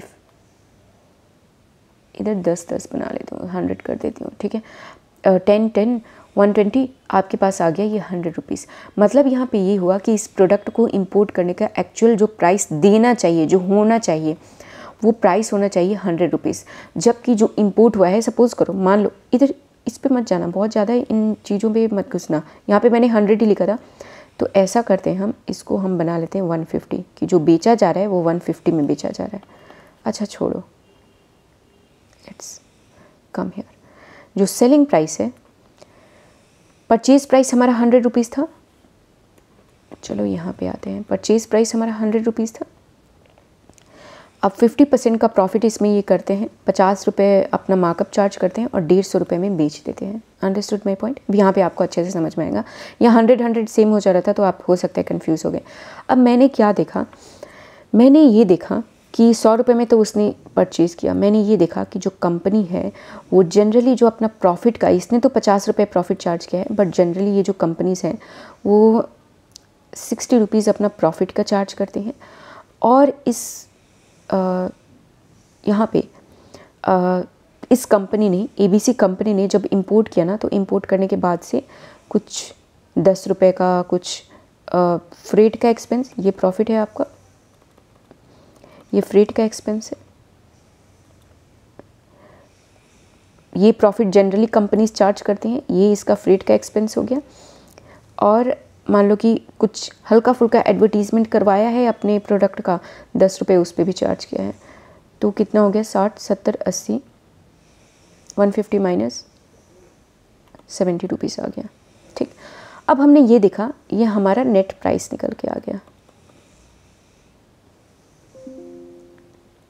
ठीक है, 70 रुपीज़ आ गया, ये हमारा नेट प्राइस निकल के आ गया। अब हुआ क्या, अब ये नेट प्राइस जो निकल के आया, आपको पता है ये क्या निकल के आया? ये वो निकल के आया कि एक्चुअली में कितने पे परचेज करना चाहिए। मतलब कि अगर ABC इस प्रोडक्ट को इंडिया में सेल करना चाहती है, कम्पिटिटिव मार्केट में डील करना चाहती है, तो इसका परचेज प्राइस 70 रुपये होने चाहिए। तभी तो ये 70 रुपीज़ में खरीदेगी, 10 रुपये अपने एडवर्टीजमेंट पे खर्च करेगी, 10 रुपये अपने फ्रेट पे खर्च करेगी, और 60 रुपये का प्रॉफिट लगभग सब कोई चार्ज कर रहा है, तो इसे भी तो 60 रुपये का प्रॉफिट कमाने का हक है। तो 60 रुपीज़ अपने प्रॉफिट पे चार्ज करेगी और तब जाके ये 150 रुपीज़ में बेचेगी। इंडियन रेवेन्यू डिपार्टमेंट क्यों चाहेगा कि आप कम प्रॉफिट चार्ज करो? दूसरा कोई मतलब आप खुद का कम प्रॉफिट चार्ज करो, आप 50 रुपये प्रॉफिट चार्ज करो, जबकि सेम कम्पिटिटिव मार्केट में जो आपका कंपटीटर है वो 60 रुपीज़ चार्ज कर रहा है। अल्टीमेटली तो लॉस गवर्नमेंट को ही होने वाला है ना। तो इंडियन रेवेन्यू डिपार्टमेंट कभी नहीं चाहेगा, तो उसने 60 रुपये का प्रॉफिट चार्ज किया, 10 रुपये का फ्रेट और 10 रुपये का मैंने माना एडवर्टीजमेंट। नेट प्राइस जो परचेज़ का प्राइस देना चाहिए वो मैक्सिमम 70 रुपीज़ देना चाहिए। बट एक्चुअली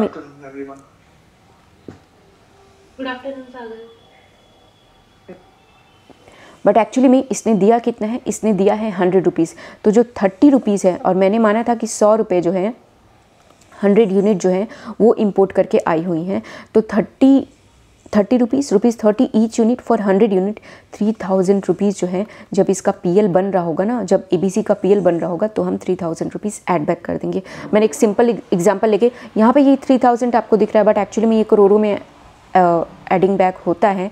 बट मैंने आपको एक एग्जांपल लेने के लिए आपको 3000 रुपीज़ बताया। तो आई होप कि आपको समझ में आ गया होगा रीसेल प्राइस मेथड हम कैसे अप्लाई करते हैं और किन ट्रांजैक्शन के लिए अप्लाई होता है। ध्यान रखना, ये वहाँ पे अप्लाई होता है जब इंडिया वाली जो एसोसिएटेड एंटरप्राइजेस है, वो एंटरप्राइज़ क्या करती है, बाहर से सामान इंपोर्ट करती है, उस पर कुछ वैल्यू एडिशन नहीं करती, सिर्फ उसको बेच देती है आगे, अपना फ्रेट लगा करके या फिर जो थोड़ा बहुत एडवर्टीजमेंट किया उसको लगा करके वो आगे बेच देती है।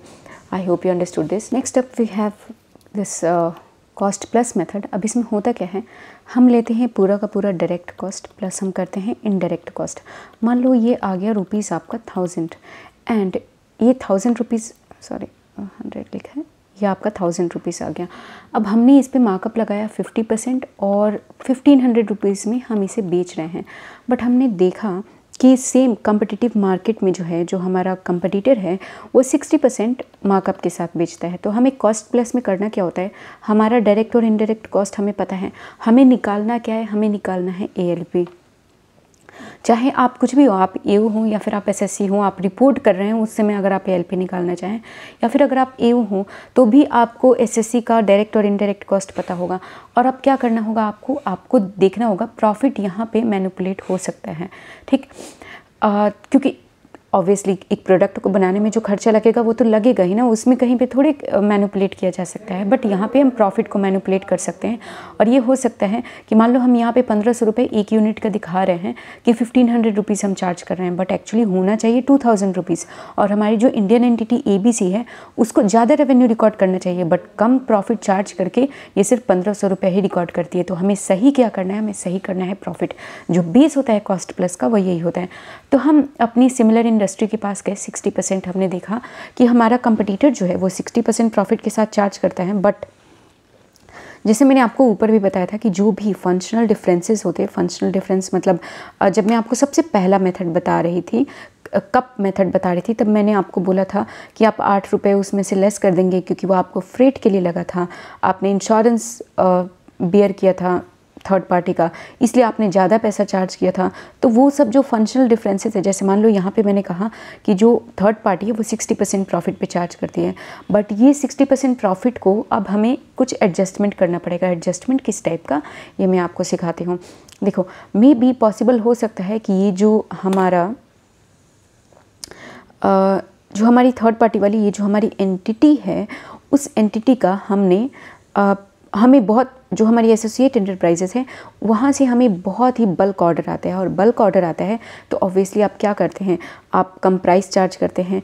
और कम प्राइस चार्ज करते हैं तो यहाँ पे आपको क्वेश्चन में दिया होगा, जब जो कॉस्ट प्लस मेथड होता है ना, जब जो यहाँ पे परसेंटेज वाइज हम डील करते हैं, तो वहाँ पे दिया होता है कि हम ग्रॉस प्रॉफिट परसेंटेज का अगर हम देखें तो ग्रॉस प्रॉफिट परसेंटेज का 20% जो है वो हम क्वान्टिटी डिस्काउंट दे रहे हैं। तो हम क्या करेंगे, तो जो हमारा मान लो ये 60% प्रॉफिट परसेंट हो गया नॉर्मली थर्ड पार्टी का, बट जब हम ये प्रॉफिट परसेंट, ये तो हमारा अनकंट्रोल्ड प्रॉफिट परसेंटेज है, जब हम ये अनकंट्रोल्ड प्रॉफिट परसेंटेज लगाएंगे अपनी एसोसिएट एंटरप्राइजेस पे, तो हम बाकी फैक्टर भी तो ध्यान रखेंगे कि यार हमें वहाँ से बहुत ही हैवी बल्क में ऑफर्स आते हैं, बल्क में ऑर्डर्स आते हैं, और ऑर्डर आते हैं तो हम उन्हें कुछ क्वांटिटी डिस्काउंट देते हैं। तो ये प्रॉफिट परसेंटेज जो है ये आपका लो हो जाएगा। तो मान लो मैंने कहा कि 20%, तो यहाँ पे 20% हमारा जो है 60 × 1.2, चलो यहाँ पे करते हैं, माइनस कर देंगे हम 1.2%। ये 60% है, ये 1.2%, तो यहाँ पे 58.8 ऐसे आ जाएगा। इस तरीके से आपको कुछ फंक्शनल डिफरेंसेस करने होते हैं। आपको एक शॉर्टकट बताती हूँ कॉस्ट प्लस का। अगर मान लो कि जैसे हमारे पास जो प्रॉफिट परसेंटेज होता है 100% मान लेते हैं हम प्रॉफिट परसेंटेज। मैं आपको एक सिंपल एग्जांपल देती हूँ, क्योंकि मैंने अक्सर लोगों को ना यहाँ पे गलती करते हुए देखा है कि लेस होगा या माइनस होगा। तो ये लेस होगा या ऐड होगा। तो ये लेस होगा ऐड होगा कि कन्फ्यूज़न को दूर करने के लिए आपको एक छोटा सा मंत्र बता रही हूँ।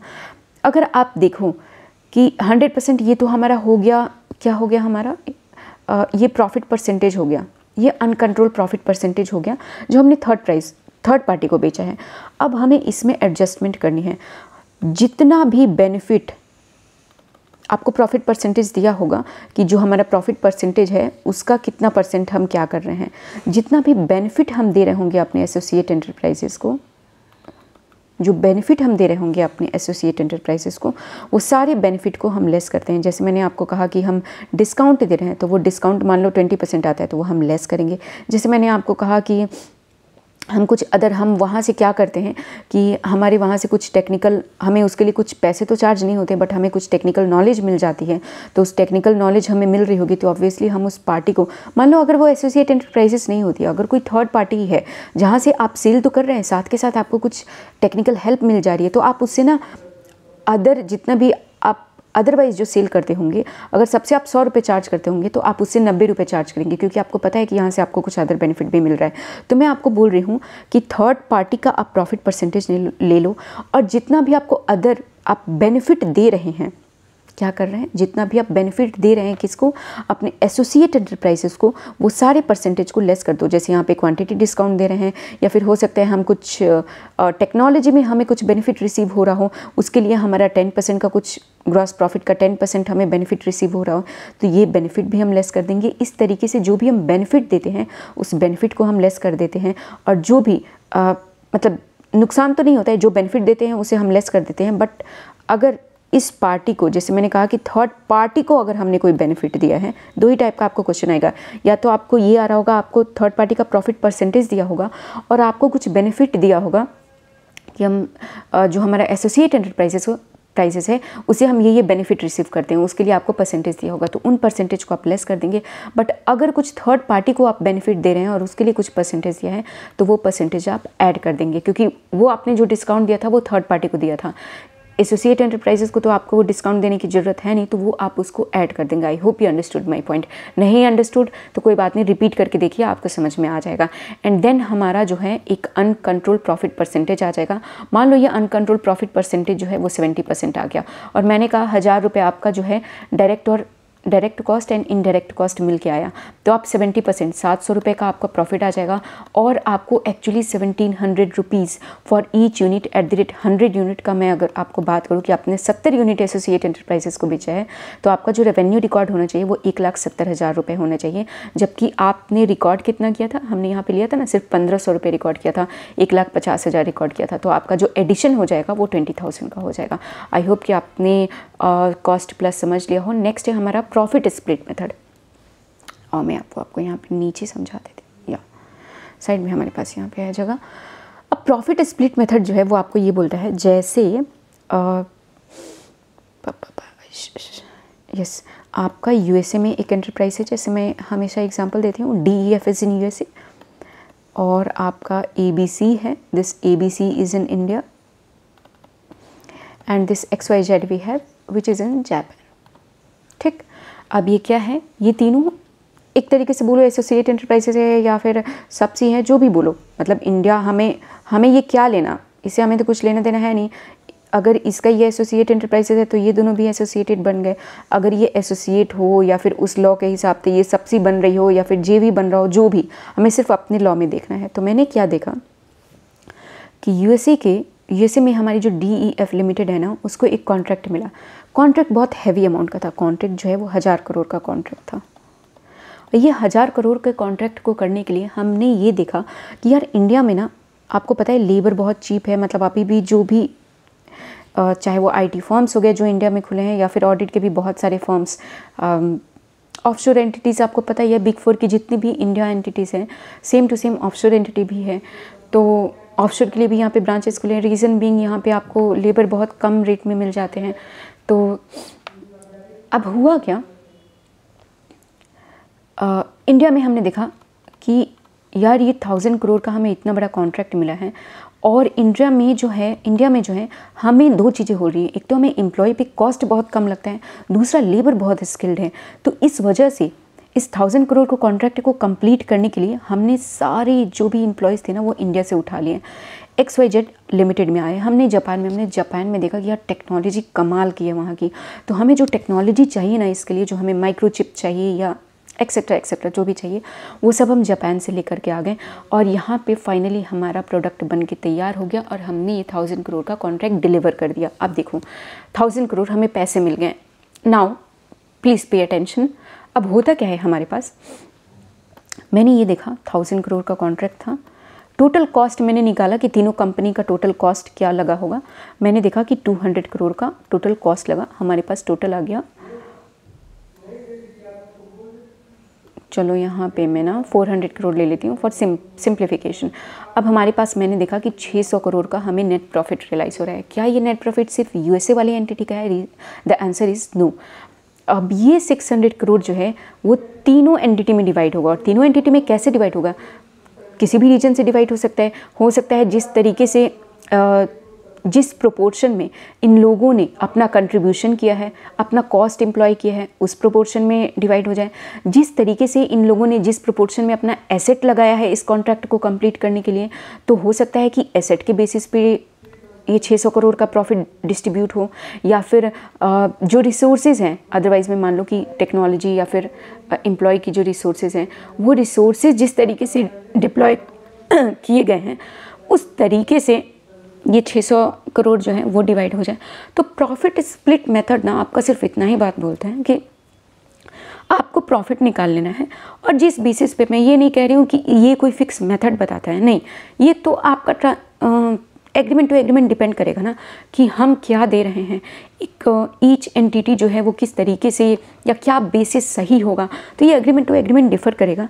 तो इसलिए यहाँ पे सिर्फ ये कहा गया है कि ये 600 करोड़ को हम डिस्ट्रीब्यूट करेंगे, इस प्रॉफिट को हम डिस्ट्रीब्यूट करेंगे इन डिफरेंट एंटिटीज़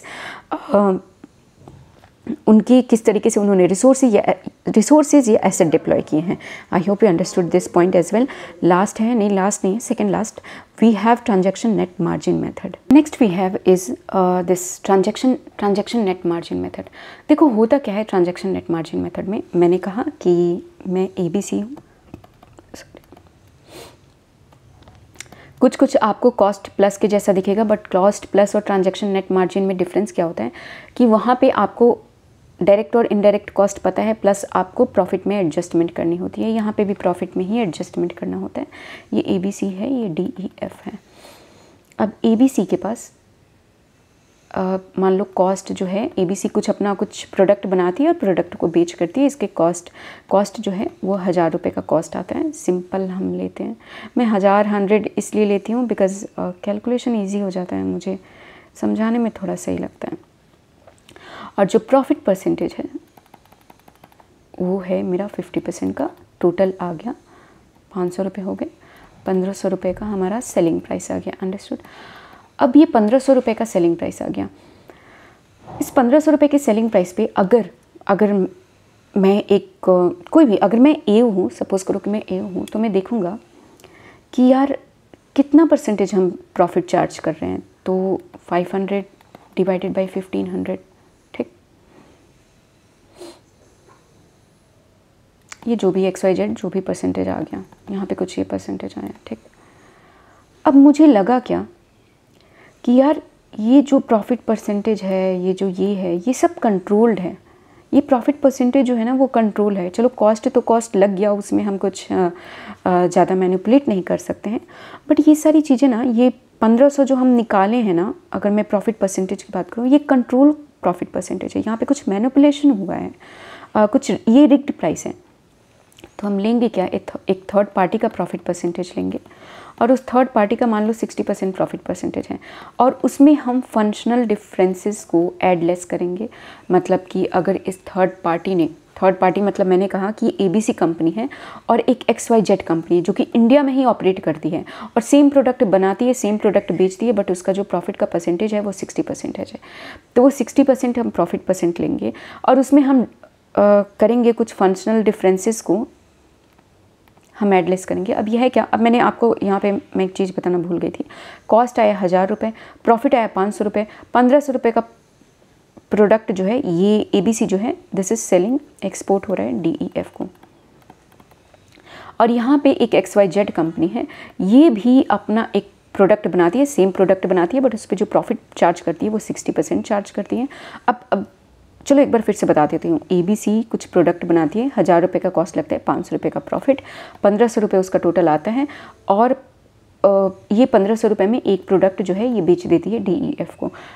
जब हम कम्पिटिटिव मार्केट में गए, हमने देखा कि बाकी कंपनीज जो है वो 60% का प्रॉफिट चार्ज कर रही हैं। XYZ जो है इसका कंपटीटर है, वो 60% प्रॉफिट चार्ज कर रहा है, और इसने किसी AP को नहीं बेचा, ये एक नॉर्मल किसी थर्ड पार्टी को बेच रहा है, एक्सपोर्ट कर रहा है, ये 60% प्रॉफिट चार्ज कर रहा है। अब मैं कह रही हूँ कि अगर मैं यहाँ पे प्रॉफिट परसेंटेज निकालूँ तो ये this profit percentage is manipulative, ये इसमें कुछ मैनिपुलेशन हुई है, क्योंकि मुझे इस पे विश्वास ही नहीं है। जहाँ भी एसोसिएट एंटरप्राइजेज बीच में आ गए, वहाँ पे भाई वो तो प्रॉफिट जो है ना वो मैनिपुलेट हो रहा होगा।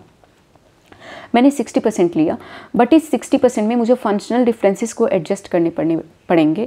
जैसे कुछ भी हो सकते हैं वो फंक्शनल डिफरेंसेस में। चलो मान लो सेम एग्जांपल ले लेती हूँ कि इंश्योरेंस का इसने जो थर्ड पार्टी को बेचा था ना, वो इंश्योरेंस का खर्चा ये खुद उठा रहा था, तो हम इंश्योरेंस वाला परसेंटेज जो है वो इसने चार्ज किया होगा इस परसेंटेज में जो इंश्योरेंस का एक्सपेंस था, तो इंश्योरेंस का एक्सपेंस जो है हम लेस कर देंगे, और हमारा नेट, जैसा मैंने आपको कॉस्ट प्लस में बताया ना, वैसे ही हमारा नेट प्रॉफिट परसेंटेज आ जाएगा। मान लो हमारा नेट प्रॉफिट परसेंटेज आ गया 58%, ठीक।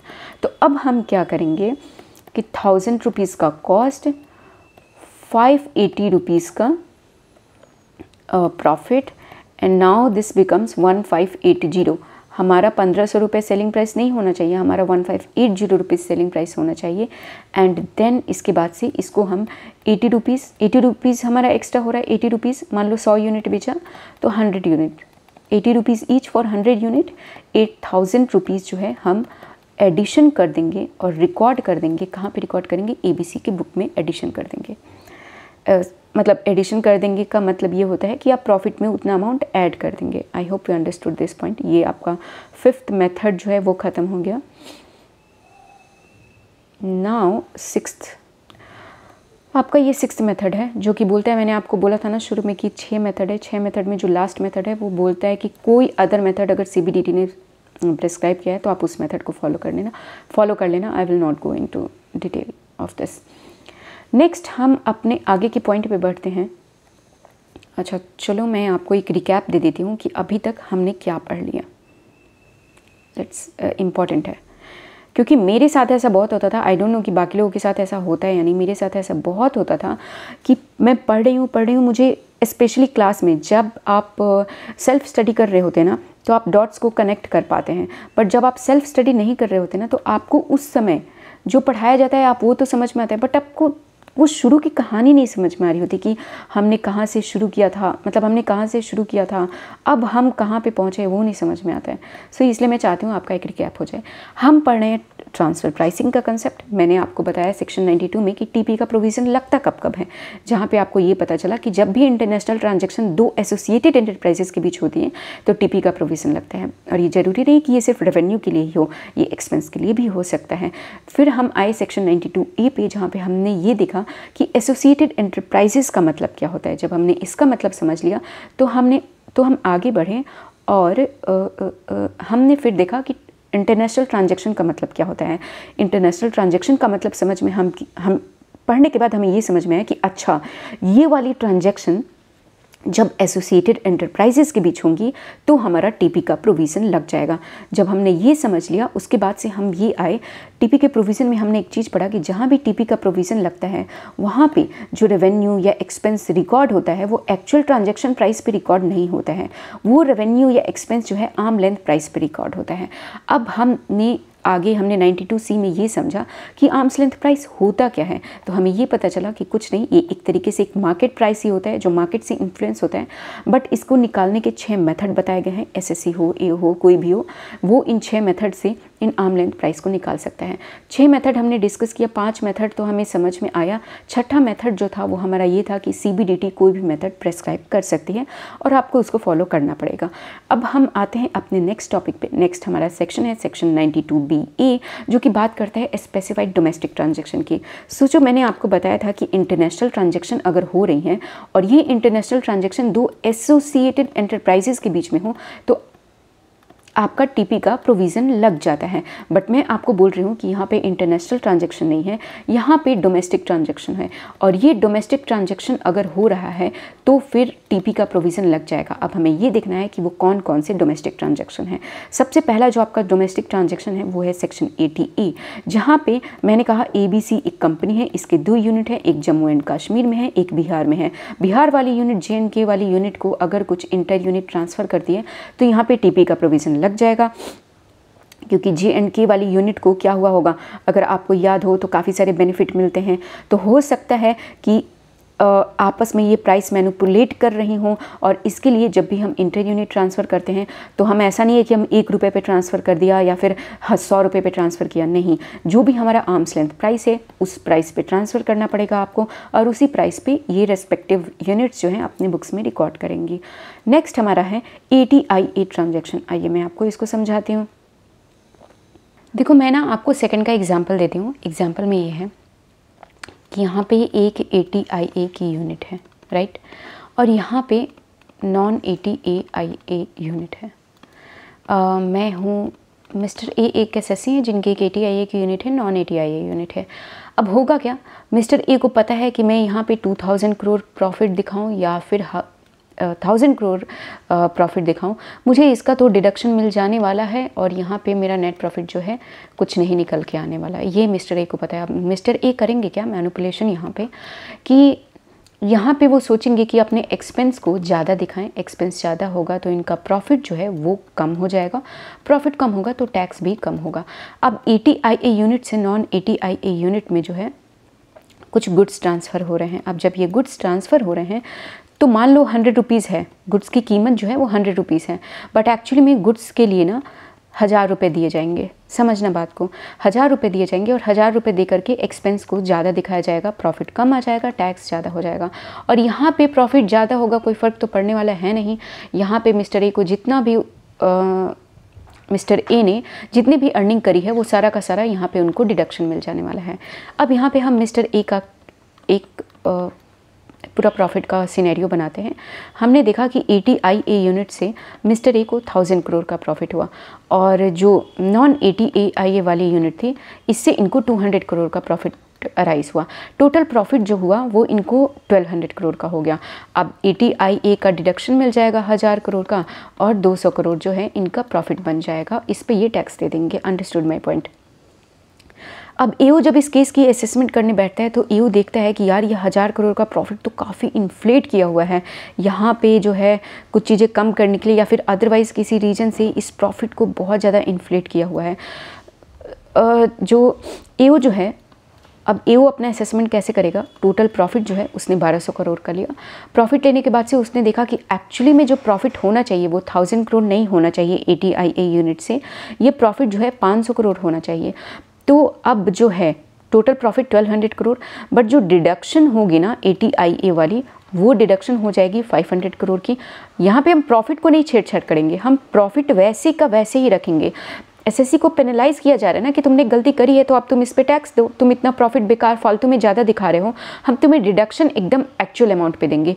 80IA यूनिट जो है उसका जो एक्चुअल प्रॉफिट होना चाहिए ALP निकालने पे पता चला वो 500 करोड़ होना चाहिए, तो 700 करोड़ का जो है मेरा प्रॉफिट, नेट प्रॉफिट निकल के आ जाएगा और इस पे @30% मुझे टैक्स देना पड़ जाएगा। आई hope you understood this point. ये था आपका सेकेंड पॉइंट। थर्ड पॉइंट जो है, जैसे हम पढ़ रहे हैं यहाँ पे कि नॉन स्पेसिफाइड डोमेस्टिक ट्रांजैक्शन, कौन से ऐसे डोमेस्टिक ट्रांजैक्शन होते हैं जिनको कि जिन ट्रांजैक्शन के मतलब जिन ट्रांजैक्शन के लिए हमें ALP लगानी पड़ती है। तो पहला मैंने आपको 80IA इंटर यूनिट ट्रांसफ़र बता दिया। सेकंड पॉइंट मैंने आपको यहाँ पे डिस्कस कर लिया। थर्ड पॉइंट जो है, जैसे मैंने कहा मिस्टर ए हैं, उनकी 2 यूनिट है। अब थर्ड पॉइंट हमारा बोलता है कि यहाँ पे मिस्टर ए है, मिस्टर बी है। अब मिस्टर ए के पास 80IA वाली यूनिट है और मिस्टर बी के पास नॉन 80IA वाली यूनिट है। अब चीज़ें वैसे ही हो रही हैं जैसे यहाँ पे हो रही थी कि गुड्स ट्रांसफ़र हुआ 1000 का, 100 का दिखाया गया 1000 और मिस्टर ए तो पूरा एकदम कॉन्फिडेंस में है कि उनकी जितनी भी प्रॉफिट होगी क्या हो जाएगा, उस प्रॉफिट का डिडक्शन मिल जाएगा और फिर जो एक्स्ट्रा प्रॉफिट हो रहा है एक उनका ब्लैक मनी वाइट मनी में कन्वर्ट हो गया, कैश दे देंगे इधर ये, या ले लेंगे इधर से कैश ये, तो ले लेंगे सॉरी। तो अब हुआ क्या मिस्टर बी का, जैसे जो भी मैंने आपको अभी सिनेरियो समझाया ना मिस्टर ए के रेस्पेक्ट में, same to same case number 3 आपका बोलता है कि ये सेम एसएससी नहीं है, अलग अलग एसएससी है, mister A and mister B, और एक के पास 80IA यूनिट है, एक के पास 80IA यूनिट नहीं है। I hope you understood this point. Fourth आपका पॉइंट जो है वो बोलता है any transaction refer to in any other section under chapter 6A और 10AA। सेम चीज़ें अगर किसी 10AA वाली यूनिट के साथ हो रही हैं तो भी हमारा यही प्रोविज़न लग जाएगा। फिफ्थ पॉइंट है any business transaction between A company opting for 115 BAB and any person with whom the company has close connection. मतलब मान लो मैंने आपको कहा कि 115 BAB में होता क्या है ना कि कंपनीज जो होती हैं उनके ऊपर लोअर टैक्स रेट लगता है, 15% टैक्स रेट लगता है। अब 115 BAB वाली कंपनी ना अपने प्रॉफिट को, मान लो अगर 15% टैक्स रेट की बात ना होती तो इस कंपनी का प्रॉफिट आता 500 crore, but since lower tax rate की बात है तो ये कंपनी अपना प्रॉफिट दिखा रही है 1000 करोड़, और 1000 करोड़ का प्रॉफिट दिखा करके, क्योंकि इसको पता है कम टैक्स देना है तो 15% का टैक्स देगी। और ये प्रॉफिट इसने कैसे दिखाया है, प्रॉफिट दिखाने के लिए इसने किया क्या है कि अपने सेल्स को इन्फ्लेट कर दिया है। एक किसी दूसरी कंपनी के पास गई है जिसके ऊपर जो टैक्स रेट है वो 30% है, और इस 30% वाली कंपनी को एक्स्ट्रा एक्सपेंस बुक करने के लिए इसने अपने सेल्स को इन्फ्लेट किया हुआ है, और इसका जो सेल्स इन्फ्लेट हो जाएगा बाद में इधर से हम कैश ले लेंगे। हम इनको एक्स्ट्रा एक्सपेंस बुक करने का अपॉर्चुनिटी तो दे रहे हैं ना ताकि इनका टैक्स कम आ जाए, तो हमने यहाँ पे ज़्यादा सेल्स बुक कर लिया, बाद में हम कैश ले लेंगे और हमारा जो टैक्स है वो 15% हो जाएगा। तो गवर्नमेंट बोलती है कि इन कंपनीज़ के लिए भी जो भी ट्रांजेक्शन हो रही हैं अगर इस टाइप की कंपनीज़ में, उसके लिए भी आपके ऊपर ALP अप्लाई हो जाएगा। आप जो ट्रांजैक्शन करेंगे, जो रिकॉर्डिंग होगी आपके बुक में, वो आर्म लेंथ प्राइस पे होगी। और लास्ट पॉइंट है आपका 6 number point, any other transaction as may be prescribe. ये हमारा 92BA ख़त्म हो जाता है। अब 92BA में जो है ना आगे कुछ अलग पॉइंट्स दिए हुए हैं, उसको भी डिस्कस कर लेते हैं। अब आर्म्स लेंथ प्राइस में हमारा जो नेक्स्ट पॉइंट है, ALP and income of a specified domestic transaction to be computed in the same manner as applicable to an international transaction. Sorry, सिर्फ आपको इतनी सी बात बोल रही है कि जैसे आपने इंटरनेशनल ट्रांजैक्शन को डील किया, सेम उसी तरीके से आप स्पेसिफाइड डोमेस्टिक ट्रांजैक्शन को भी डील करेंगे। आप ऐसा मानेंगे कि ये भी एक टाइप का इंटरनेशनल ट्रांजैक्शन ही है। Fifth point, person entering into a specified domestic transaction to maintain information in document and furnish report of an accountant, section 92D and 92E। मैं आपको दोनों के लिए बता रही हूँ, चाहे आपके ऊपर जब मैंने आपको बोला ना कि अगर आपके ऊपर टीपी का प्रोविज़न अप्लाई है, सो ये टीपी का प्रोविज़न आपके ऊपर किसी भी तरीके से अप्लाई हो सकता है। हो सकता है कि आपके बुक्स में कोई इंटरनेशनल ट्रांजैक्शन हो, या फिर हो सकता है कि आपके बुक्स में कोई स्पेसिफाइड डोमेस्टिक ट्रांजैक्शन हो, ये भी पॉसिबल है। तो दोनों में से अगर कोई भी चीज़ है, अगर आपके ऊपर टीपी का प्रोविज़न अप्लाई है तो आपको टीपी का रिपोर्ट देना पड़ता है। तो यहाँ पर सिर्फ यही बोला गया है कि person entering into a specified domestic transaction to maintain information in document and furnish report of an accountant, आपको चार्टर्ड अकाउंटेंट से एक रिपोर्ट देना से साइन करवा के एक रिपोर्ट देना पड़ता है टीपी का। तो आपके पास दोनों में से कोई भी ट्रांजैक्शन हो, डजंट मैटर, अगर आपके ऊपर टीपी एप्लीकेबल है तो आप 92D का रिपोर्ट देंगे। और जो भी डॉक्यूमेंट मेंटेशन का रूल है कि 8 साल तक आपको अपने पूरे डॉक्यूमेंट को मेंटेन करना है, वो भी आपको करना पड़ेगा। Next point we have is reference to transfer pricing officer for computation of arm length price of specified domestic transaction. थोड़ा सा आपको ये पैरा बड़ा लग रहा होगा। अब इस पैरे को ना मैं एक छोटे से टर्म में समझाती हूँ। मान लो ये बुक्स हैं, ट्रांजैक्शंस ABCDE। अब इसमें से क्या हुआ, पहले बात तो ये कि यहाँ पे पावर होता है, क्योंकि देखो टीपी अपने आप में डायरेक्ट टैक्सेशन का एक बड़ा ही टेक्निकल पार्ट है। जब मैंने कहा एक टेक्निकल पार्ट है, तो यहाँ तक कि डिपार्टमेंट ने भी अपने कुछ ट्रांसफ़र प्राइसिंग ऑफिसर रखे हुए हैं कि जहाँ पे हमें ALP निकालनी हो या फिर कुछ करना हो सकता है टीपी से रिलेटेड कोई और कैलकुलेशन करनी हो, तो हो सकता है AO उसमें एक्सपर्टीज़ नहीं हो। तो AO को क्या करना पड़ता है, उस ट्रांजैक्शन के लिए अगर ALP निकलवानी है तो उसको उस केस को रेफ़र करना पड़ता है TPO के पास। अब TPO जो है इसकी ALP निकाल के AO को दे देते हैं। इतनी बात आपको समझ में आ गई। अब मैं आपको यहाँ पे समझा क्या रही हूँ कि आपके पास ABCDE, आपके पास 5 ट्रांजैक्शन है। AO को E पे कोई प्रॉब्लम नहीं है। AO ने अपने ऊपर वाले 4 ट्रांजैक्शन को रेफ़र कर दिया कि मैं ये रेफ़र करता हूँ किसको, ट्रांसफ़र प्राइसिंग ऑफिसर को। अब जब मैंने रेफ़र कर दिया ये TPO को, तो TPO इनकी जो है ALP निकाल रहा होगा। TPO ने इनकी ALP निकाली और बता दिया। अब यहाँ पे जो मैं बोल रही हूँ कि पैरे में एक्सप्लेनेशन क्या है, एक्सप्लेनेशन ये है, पहला पॉइंट आपको ये बोलता है कि TPO के पास ये राइट है कि अगर वो चाहे, अगर उसे डाउट लगता है तो E ट्रांसफ़र नहीं किया गया है, बट E के लिए वो ALP निकाल सकता है। उसको नहीं बोला गया है निकालने को, AO ने सिर्फ 4 ट्रांजैक्शन रेफ़र किया था, स्टिल वो E का ALP निकाल सकता है। मीनवाइल अगर उसको कोई अलग से ट्रांजैक्शन दिखता है, ट्रांजैक्शन F, जो कि उसने देखा कि इसे तो रिपोर्ट ही नहीं किया गया है, इसको तो AO ने भी नहीं रेफ़र किया, इसे रिपोर्ट भी नहीं किया गया है, तो उस ट्रांजैक्शन को भी वो इन्वेस्टिगेट कर सकता है, उस ट्रांजैक्शन की भी ALP निकाल सकता है। अब जो ये 2 पॉइंट है ना, ये 2 पॉइंट आपको इंटरनेशनल ट्रांजैक्शन के लिए एप्लीकेबल होते हैं, स्पेसिफाइड डोमेस्टिक ट्रांजैक्शन के लिए एप्लीकेबल नहीं होते, ध्यान रखना मेरी बात। पॉइंट नंबर आपका ये जो था 6, TPO को रेफ़र करने वाली बात आपकी ख़त्म हो जाती है। Penalty provision to apply section 2 apply to specified domestic transaction as they apply to an international transaction. जो भी पेनल्टी है, जैसे मान लो यहाँ पे 1 लाख की पेनल्टी आपको आती है, कब, जब आप TP रिपोर्ट जो है, जो आपको CA से साइन करके देना होता है, जब आप उस रिपोर्ट को सबमिट नहीं करते हैं तो आपको 1 लाख रुपए की पेनल्टी लग जाती है। ये पेनल्टी आपको सिर्फ इंटरनेशनल ट्रांजैक्शन पे नहीं लगेगी, ये आपको डोमेस्टिक ट्रांजैक्शन पे भी लगेगी। इन शॉर्ट अगर मैं बोलूँ तो जहाँ पे भी TP अप्लाई है, वहाँ पे अगर आपने रिपोर्ट फर्निश नहीं किया तो आपको 1 लाख रुपए की 271BE में पेनल्टी लग जाएगी। इन एडिशन, इसके साथ साथ अगर आप failure to keep and maintain information document as required under section 92D, failure to report such a specified domestic transaction which is required to be reported, maintain or furnish incorrect information, तो आपके ऊपर एक और penalty लगती है, और वो penalty होती है 2% of the value of each transaction. मान लो कि ट्रांजैक्शन जो है वो एक्चुअली ट्रांजैक्शन का प्राइस है 80 करोड़, बट जो आर्म्स लेंथ प्राइस आ रहा है वो आ रहा है 100 करोड़ का। तो ये जो 2% लगेगा ना, अगर आपका in case of failure of any of this 3 होता है तो 2% of 100 crore that is 2 crore rupees की पेनल्टी लग जाएगी। और एक और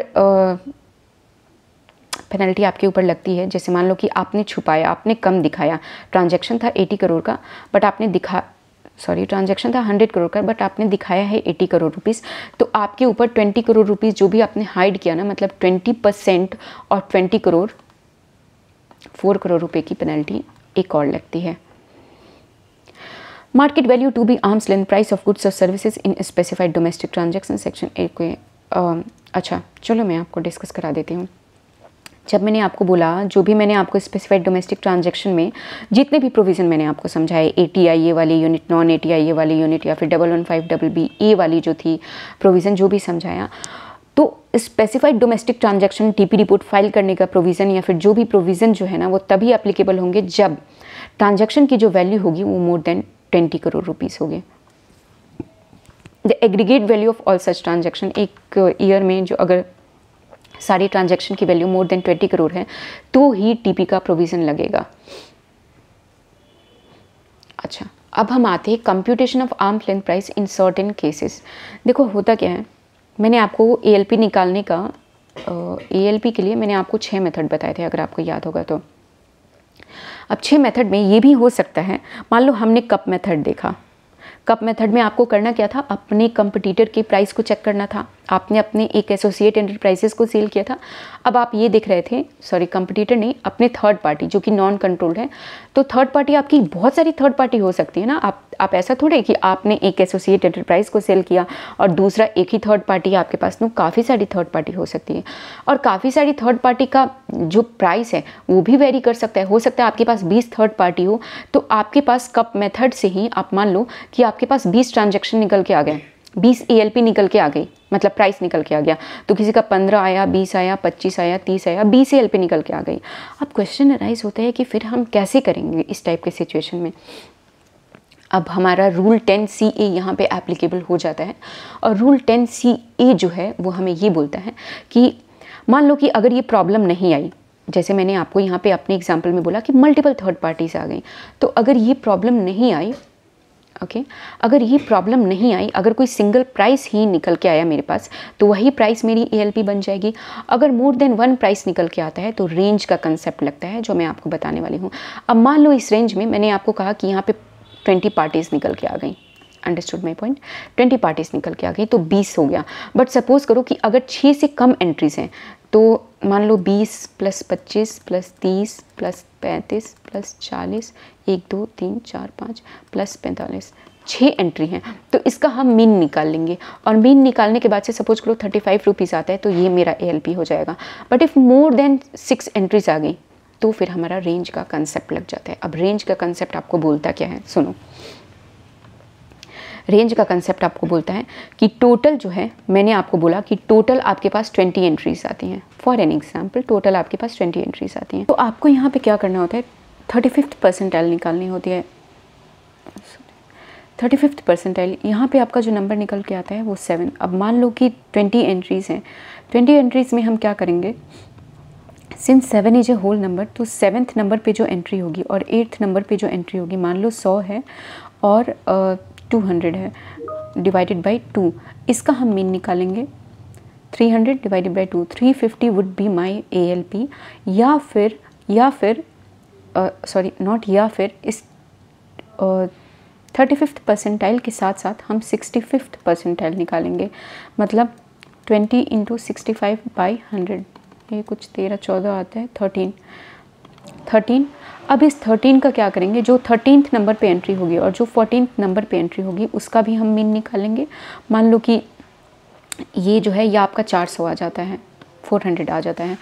अब 350 और 400 के बीच अगर आपका एक्चुअल ट्रांजैक्शन प्राइस है, एक्चुअल ट्रांजैक्शन प्राइस है, तो वही आपके लिए ALP हो गई, आपको कुछ भी एडजस्टमेंट करने की ज़रूरत नहीं है। बट अगर ये नहीं है तो फिर हम मीन निकालेंगे और 50 × 20/100, और मीन निकालने के बाद से जो भी हमारी, मान लो यहाँ पे कुछ वैल्यू आती है, 10th नंबर पे जो भी वैल्यू होगी तो वो हमारी ALP बन जाएगी। I hope you understood this point, yeah I hope you understood this point? आपको समझ में आ गया होगा।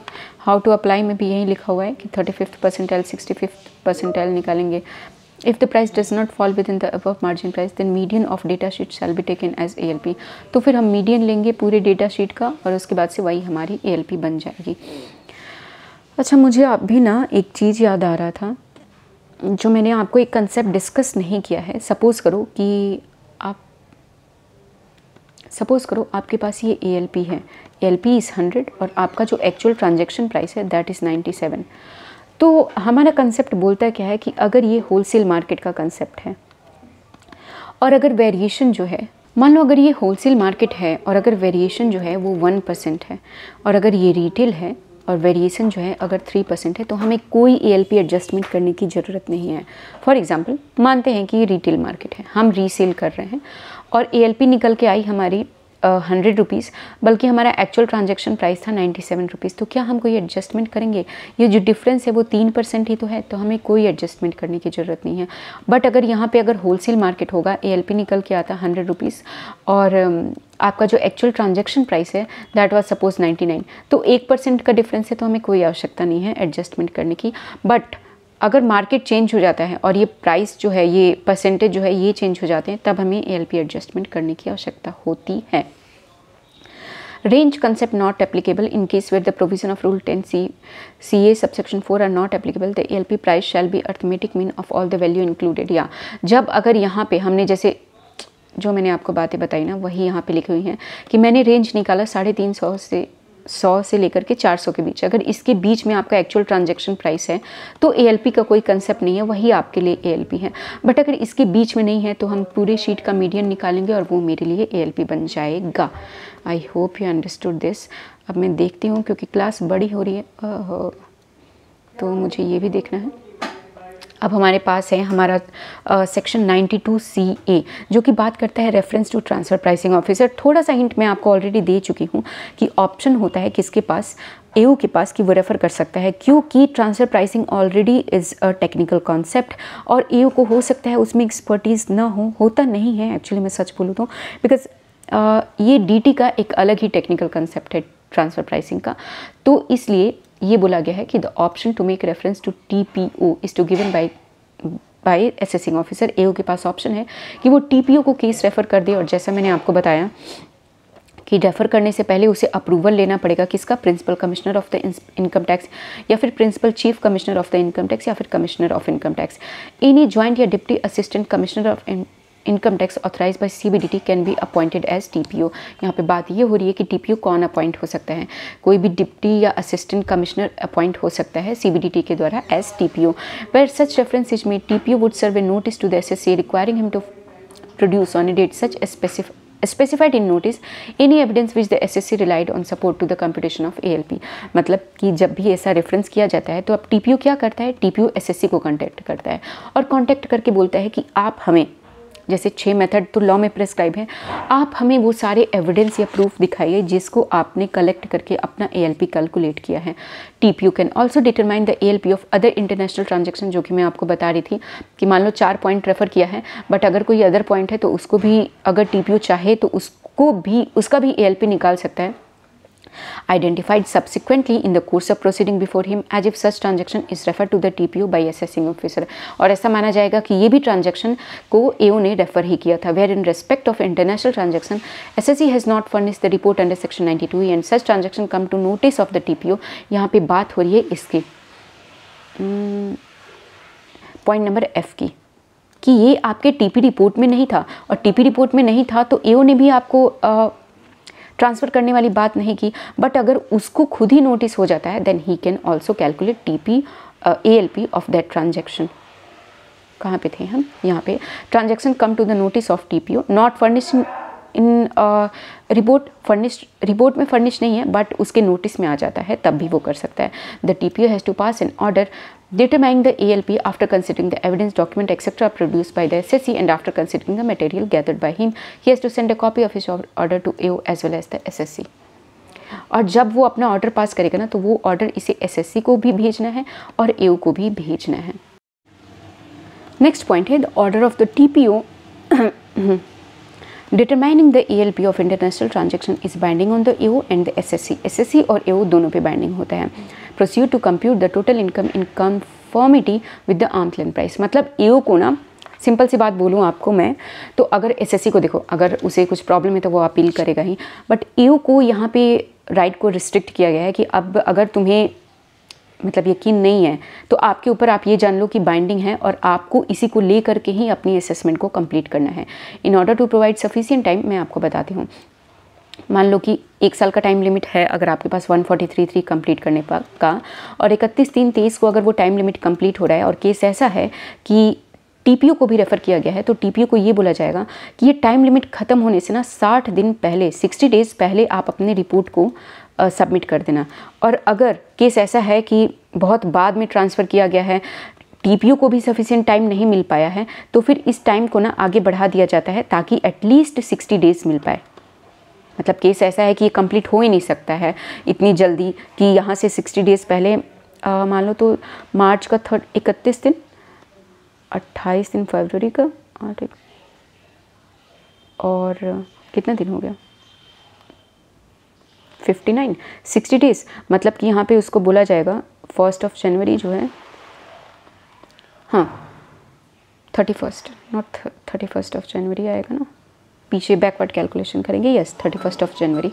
तो 31 जनवरी से जो है, एक दिन जनवरी का लेंगे, 31 जनवरी से जो है पहले आप मुझे इस रिपोर्ट को कंप्लीट करके दे देना। बट इन केस ऐसा होता है कि उतना टाइम लिमिट है ही नहीं TPO के पास कि वो उतनी जल्दी वो कंप्लीट करके दे, तो इस टाइम लिमिट को आगे 60 दिनों के लिए बढ़ा दिया जाता है ताकि एटलीस्ट हम ये ध्यान रखते हैं कि 60 डेज़ का टाइम पीरियड जो है असेसिंग ऑफिसर को मिल जाए अपना असेसमेंट कंप्लीट करने के लिए। In many cases it become necessary to seek information from foreign jurisdiction for the purpose of determining the ALP by TPO at time proceeding before the TPO में also be state by court order. Simple सी बात बोलता है कि कई बार TPO को, क्योंकि international transaction होती है तो बहुत ही कॉमन चीज़ है कि उसे TPO को जो है अब इन्फॉर्मेशन इकट्ठे करने होते हैं, कहाँ से, आउटसाइड इंडिया से, फॉरेन जुरिडिक्शन से। इन चीज़ों में टाइम लग जाता है और इन चीज़ों में अगर टाइम लगेगा तो कोर्ट जो है खुद ही स्टे लगा देती है। तो जितना भी ये स्टे, मान लो कि स्टे 90 डेज का लगा, तो 31/3/23 जो है 90 डेज से बढ़ जाएगा, जो टाइम पीरियड है वो 90 डेज से बढ़ जाएगा। Next point, the TPO has power to rectify his order under section 154 if any mistake apparent from the record is noticed. If such rectification is made, the AO has to rectify the assessment order, आपको पता ही है, to bring in conformity with the same. अगर आपको 154 में doubt है ना, या फिर कुछ भी थोड़ा सा भी डाउट हो रहा है, तो मैंने लास्ट अटैम्प्ट के लिए, जो कि इस May 24 के लिए भी एप्लीकेबल है, मैंने असेसमेंट की पूरी क्लास डाली हुई है। You can check out assessment class. TPO can exercise all और any of the power specified under section 131। आपको समन भेज करके आपकी बुक्स मंगा सकता है, मतलब समन के जो भी पावर है वो TPO के पास है। 133(6) एंड 133(a) आपको बुक्स ऑफ अकाउंट मंगा सकता है, आपके ऊपर सर्वे भी कर सकता है। जो भी उस, मान लो कि आप कंपटीटर हो, मैंने आपको बोला यहाँ पे अक्सर TP निकालने के लिए ऐसी चीज़ें हो रही है ना कि हम कंपटीटर के पास जाके उनकी इन्फॉर्मेशन हमें चाहिए, तो TPO के पास वो राइट है कि आप, अगर आप ABC कंपनी हो और अगर आपकी कंपनी XYZ कंपटीटर है, तो वो उनसे जा कर के उनके बुक्स भी मंगा सकते हैं और उन्हें देना पड़ेगा। नहीं दिया तो उनके ऊपर हम समन इशू कर देंगे या फिर उनका सर्वे कर सकते हैं, या फिर उनसे पूरा हमें हक है बुक्स ऑफ अकाउंट भी मंगाने का। Point number 13, The central government may make a scheme by way of notification for the purpose of determining ALP. Okay, ये बस ये बात बोल रहे हैं कि ALP डिटरमाइन करने के लिए हो सकता है कि ये इंटरफेस जो है वो ऑनलाइन हो जाए।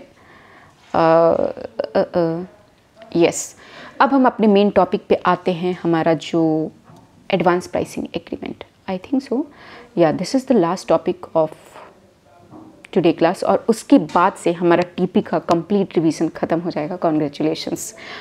सो यस, APA का प्रोविज़न हम शुरू करते हैं। से APA का जो एग्रीमेंट होता है ना, जैसे मैंने आपको बताया, कई बार क्या होता है, लोग लिटिगेशन से बचना चाहते हैं, स्पेशली इन इंडिया। लिटिगेशन तो मतलब इट्स लाइक काफ़ी हेक्टिक हो जाती है लिटिगेशन। तो होता क्या है, एक लॉ लेकर के आया गया, उस लॉ में ये बोला गया कि आप SSC हैं और ये हमारा CBDT डिपार्टमेंट है। अब मुझे पता है कि आप ट्रांसफ़र प्राइसिंग का जो ट्रांजैक्शन है वो आपके यहाँ रेगुलरली होते रहते हैं, और मैं देख रहा हूँ कि मतलब ऑब्वियसली डिपेंड अपॉन एसएससी। मैं आपको एक कहानी सुना रही हूँ। एसएससी ने सोचा कि यार हर बार मेरा केस जो है ये टीपी के उसमें असेसमेंट में लग जाता है और फिर मैं बहुत परेशान हो जाता हूँ। तो एक प्रोविज़न लेकर के आया गया जहाँ पे एसएससी को और सीबीडीटी को एक ऑप्शन दिया गया कि ये जो ट्रांजैक्शन हो रही है, दो चीज़ें हो रही हैं, या तो उसका प्राइस डिटरमाइन कर लें कि आप ये जो ट्रांजैक्शन कर रहे हैं ना उसके प्राइस 100 करोड़ रुपीज़ में डिटरमाइन करता हूँ, आपको हर साल अपना इतना दिखाना है, क्योंकि आपकी कॉम्पिटिटिव जो भी इंडस्ट्री में जितने भी प्लेयर्स हैं वो सब अपना इतना ही दिखा रहे हैं। या फिर हम मेथड बता दें, क्योंकि हो सकता है कि वो जो प्लेयर्स हैं उनका वॉल्यूम ज़्यादा हो, मेरा वॉल्यूम कम है, तो हम आपको एक मेथड बता दें कि आप ये जो टीपी का ट्रांजैक्शन कर रहे हैं उसके लिए आप एएलपी कैसे निकालेंगे, और आपने जो मेथड बताया उस मेथड को फॉलो करके हम एएलपी निकालेंगे और फिर उस पर एएलपी में मेरा असेसमेंट नहीं लगने वाला है। अदरवाइज़ मुझे असेसमेंट का नोटिस आ जाए, that is a different thing. So this was the basic provision or basic idea behind Advanced Pricing Agreement Section 92CC and CD. APA is an agreement between taxpayer and a taxing authority on an appropriate transfer pricing methodology for a set of transactions over a fixed period of time in future. They offer better assurance on transfer pricing method and provide certainty and unanimity of approach. देखो होता क्या है, अब जैसे मैंने बताया कि या तो वो मेथड बता देते हैं या फिर आपको प्राइस डिटरमाइन करके दे देते हैं। आज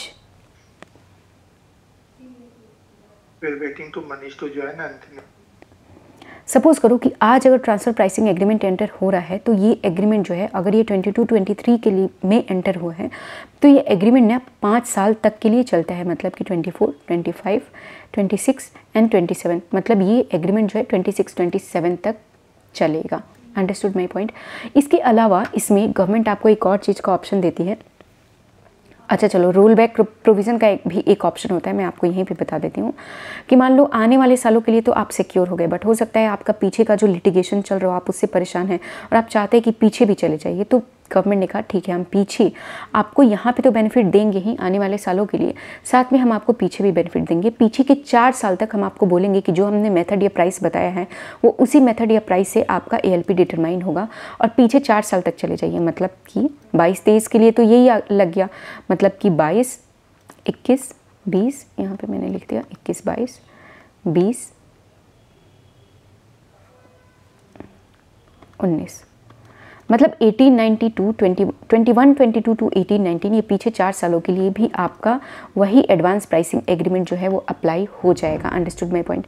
अब इसके लिए ना एक और चीज़ बोला गया कि मान लो हम पीछे के सालों में गए और हमने एपीए जो है एंटर किया है उसको अप्लाई किया और इस ट्रांसफ़र प्राइसिंग लगाने के बाद हमने ये देखा कि 1920 में जो इनकम 100 करोड़ थी वो जब हमने एपीए लगाया तो वो इनकम 90 करोड़ हो गई है। तो ये भी बोला गया कि अगर आपका इनकम जो है कम हो जाता है तो वहाँ पे एपीए उस पर्टिकुलर ईयर के लिए एपीए नहीं लगेगा, सिर्फ उस पर्टिकुलर ईयर के लिए।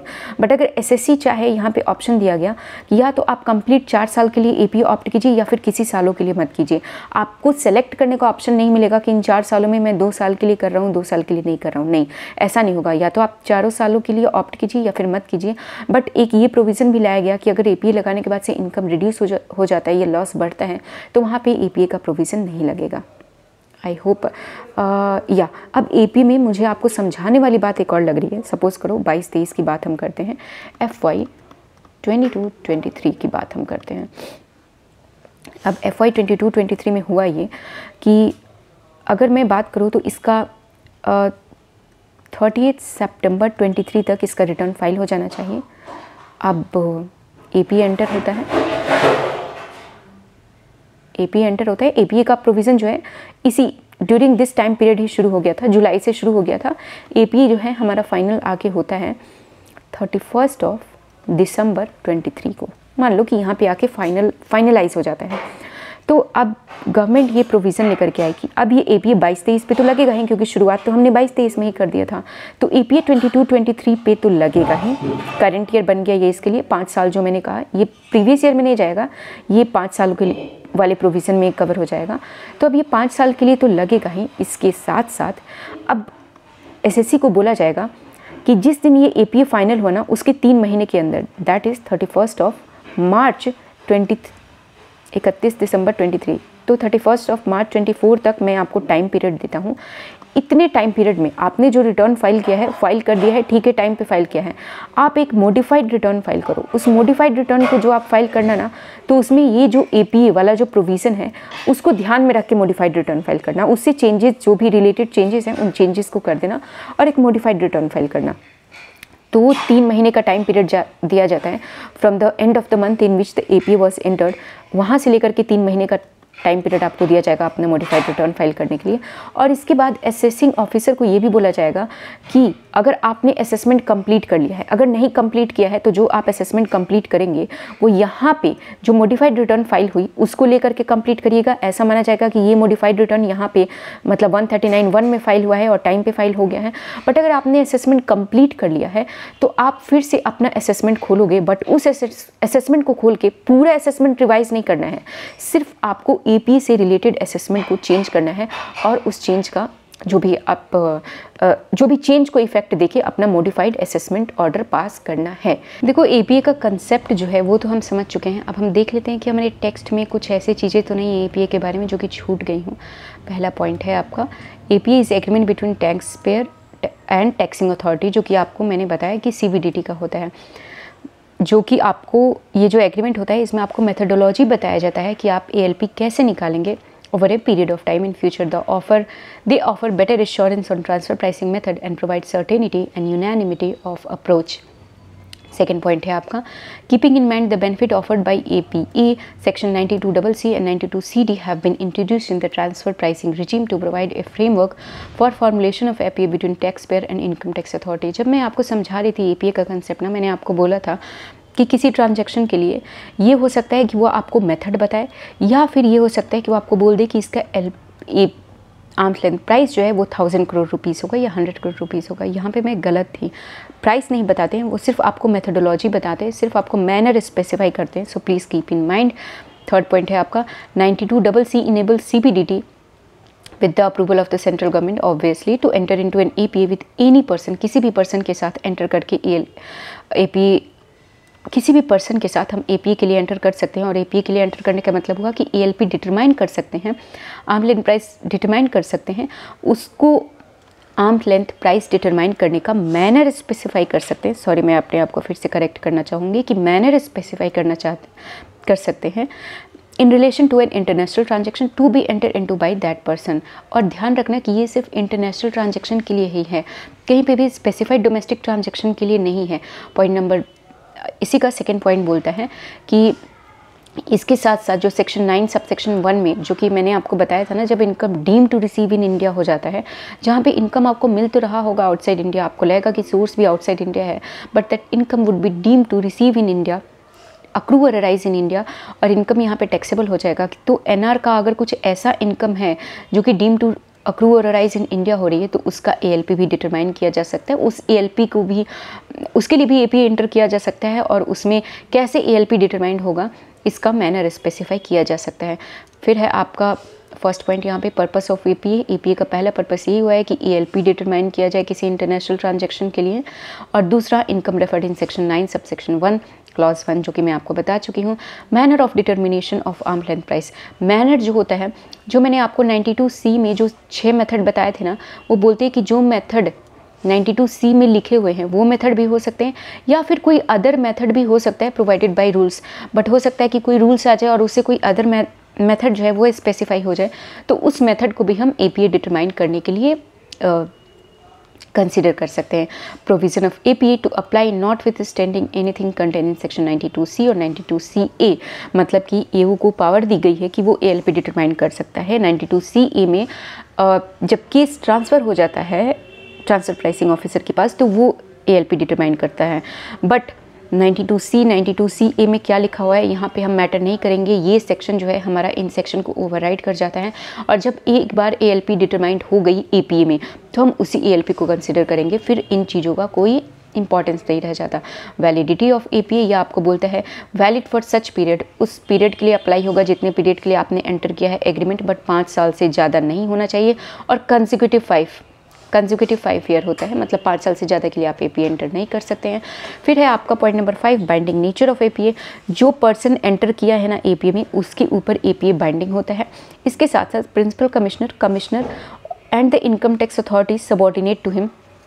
ITAT के ऊपर देख लो, नहीं बोला गया है, प्रिंसिपल कमिश्नर, कमिश्नर के लिए बोला गया है, और जो भी इनकम टैक्स अथॉरिटी है जो उसके सबऑर्डिनेट है in respect of the said person and the said transaction, उनके लिए ये APA बाइंडिंग हो जाता है। Not binding of APA, APA तब बाइंडिंग नहीं हो जाता है जब कोई चेंज इन लॉ या फैक्ट में चेंज हो गया। जब हमने APA डिटरमाइन किया था तब हमारी ABC जो कंपनी थी वो यूरोप में ट्रांजैक्शन कर रही थी, और यूरोप में ट्रांजैक्शन कर रही थी, और उस टाइम पे ये यूरोप के कुछ इलाइट फैमिलीज़ जो होती है ना, उनको ये बेच रही थी। ये बहुत हाईली प्राइस शैम्पू बना रही थी और उनको बेच रही थी। 2 से 3% लोग ही, यूरोप का 2 से 3% पॉपुलेशन ही कवर था। बट अगर फैक्ट में चेंज हो जाता है, ये अब कंपनी ABC कंपनी जो है वो अपना प्राइस रिड्यूस करके अगर ये 2 to 3% को हटा के 50 to 60% मार्केट कवर कर लेती है, तो उस केस में आपका फैक्ट चेंज हो गया। और जब फैक्ट चेंज हो जाएगा तो ALP भी अलग तरीके से निकलेगा, और ALP अगर अलग तरीके से निकलेगा मतलब कि उसके बाद से वो APA बाइंड नहीं करेगा किसी के ऊपर भी। Condition to declare APA as void ab initio, अगर आपने फ्रॉड से या मिस रिप्रेजेंटेशन ऑफ फैक्ट से, मान लो कि मैंने कुछ ऐसे फैक्ट दिए या कुछ ऐसा एविडेंस प्रोड्यूस किया जिससे मेरा ALP जो है, अगर मैं इनकम के लिए अपना APA एंटर कर रहा हूँ तो मैं ऐसे फैक्ट दे रहा हूँ, ऐसे एविडेंस दे रहा हूँ जिससे मेरा ALP जो है कम से कम निकल के आ जाए। या फिर अगर मैं एक्सपेंस के लिए दे रहा हूँ तो मैं ऐसे फैक्ट और एविडेंस दे रहा हूँ जिससे मेरा एक्सपेंस ज़्यादा से ज़्यादा निकल के आ जाए। तो उस केस में अगर ये पता चल गया कि ये जो चीज़ें एंटर हुई है, APA एंटर हुआ है, वो फ्रॉड से या मिस रिप्रेजेंटेशन ऑफ फैक्ट से हुआ है, तो वहाँ पे APA आपके ऊपर बाइंड नहीं होगा। Consequences of declaration of an APA as void ab initio, और जब APA वॉइड एब इनिशियो हो जाएगा तो all the provision of the act shall apply. फिर 92C जो मैंने आपको कहा कि ओवरराइड हो जाएगा, वो सारे प्रोविजन आपके ऊपर अप्लाई हो जाएंगे जो भी हमने ओवरराइडिंग की बात की थी। The period beginning with the date as if such APA had never been enter into, और ऐसा माना जाएगा कि APA कभी एंटर ही नहीं हुआ था। The period beginning with the date of such APA and ending on the date of order declaring the APA as void ab initio shall be excluded for the purpose of computation of any period of limitation. मान लो कि 31 जनवरी 23 को APA ये finally enter हुआ और 1 साल तक चला, 31 जनवरी 24 तक चला। तो मान लो अगर 22-23 का अगर असेसमेंट चल रहा है और 1 साल का टाइम पीरियड है, तो इस 1 साल को, ये जो 12 महीने कवर हुए ना, इसको हटा दिया जाएगा इतने टाइम पीरियड से, और हमारा टाइम पीरियड अगर असेसमेंट का जो टाइम पीरियड है वो बढ़ जाएगा। ऐसा माना जाएगा कि ये हुआ ही नहीं था और वो पीरियड ऑफ लिमिटेशन जो है उतने से बढ़ जाएगा। In case of period of limitation after exclusion of the above mention period is less than 60 days, और मान लो हटाने के बाद से भी जो रिमेनिंग पीरियड बचता है वो 60 दिन से कम बचता है, तो हम उस पीरियड को और एक्सटेंड करके 60 डेज़ का टाइम पीरियड देंगे। क्यों देते हैं हम 60 डेज़ का टाइम पीरियड? इसलिए देते हैं ताकि AO को एटलीस्ट उतना टाइम मिल सके कि वो असेसमेंट कंप्लीट कर सके। 60 दिन से कम में आप क्या असेसमेंट कंप्लीट करेंगे? If application is made by a person for entering into an APA, then the proceeding in respect of such person for the purpose of this act shall be deemed to be pending. अगर मान लो कि मैंने APA के लिए application दे दिया है और मेरा कोई 143, 147 भी किसी ईयर के लिए खुला हुआ है, तो ये पेंडिंग हो जाएगा, इस पे हॉल्ट लग जाएगा जब तक कि APA डिटरमाइन होके हमारा फ्रेश APA आ नहीं जाता, फ्रेश हमारे पास ALP नहीं आ जाती, तब तक इस पे हॉल्ट लग जाएगा। रीज़न बीइंग, जब यहाँ पे नया APA एंटर होके आएगा ना, तो यहाँ पे फिर से इसकी, आपको मैंने बताया ना कि मॉडिफाइड रिटर्न जब आप फाइल करते हो तो आपको फिर से AO को असेसमेंट करनी होती है। तो जैसे ही आपने APA के लिए एप्लीकेशन दिया, जो भी आपकी प्रोसीडिंग्स है ना जो खुली हुई हैं वो वहीं पे रुक जाएंगी, और जब APA फाइनल एंटर होके आपका फाइनल बन के आ जाएगा तब दी प्रोसीडिंग वापस से ओपन होंगी, और उतने टाइम पीरियड के लिए, जितना टाइम पीरियड आपने APA एंटर होने में लगाया, उतने टाइम पीरियड के लिए इसका जो भी टाइम लिमिट होगा उसको बढ़ा दिया जाएगा और उसके बाद असेसमेंट को कंप्लीट किया जाएगा। फिर से वही प्रोविज़न कि अगर 60 दिन से कम समय मिलता है तो एटलीस्ट 60 डेज़ इंश्योर किया जाएगा। नेक्स्ट है हमारा provision of roll back in APA scheme. जो APA स्कीम में मैंने बताया कि आपके पास ऑप्शन होता है कि आप पीछे के 4 साल के लिए भी, जिस ईयर में आपने एंटर किया वहाँ से पीछे 4 साल जाइए, उसके लिए भी आप APA का प्रोविज़न अप्लाई कर सकते हैं। बट आपको ध्यान रखना होगा कि या तो आप कंप्लीट 4 ईयर के लिए कीजिए या फिर किसी ईयर के लिए नहीं कीजिए, आपको ऑप्शन चूज़ करने का अवेलेबल नहीं है।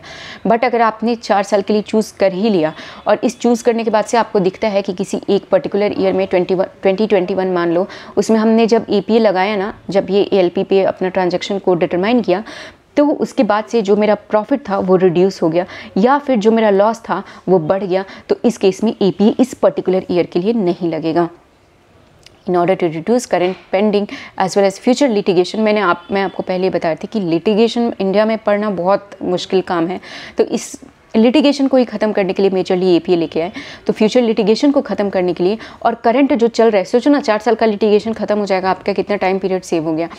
92C subsection 9A provide roll back mechanism in the APA scheme. APA में subject to such prescribe condition procedure and manner provide for determining the ALP determine होता है APA में। और या I don't think there is anything to read out in this particular provision. हाँ, मैं इसको read out नहीं करने वाली हूँ बिकॉज या मैंने आपको रोल बैक की सारी प्रोविज़न समझा दिया, so I don't think anything pending over here. आज की हमारी क्लास यहाँ पे ख़त्म होती है एंड आई होप कि आपको क्लास समझ में आ गई होगी। Take care of yourself and yes bye. And ये क्लास थोड़ी सी लंबी लग सकती है, रीज़न बीइंग मैंने पूरे ट्रांसफ़र प्राइसिंग को जो है एक क्लास में, मेरा मोटो ही था यही कि मैं पूरे TP को एक क्लास में उसकी रिविजनरी क्लास लेकर के आऊँ। So finally this is concluded and yes bye bye, take care.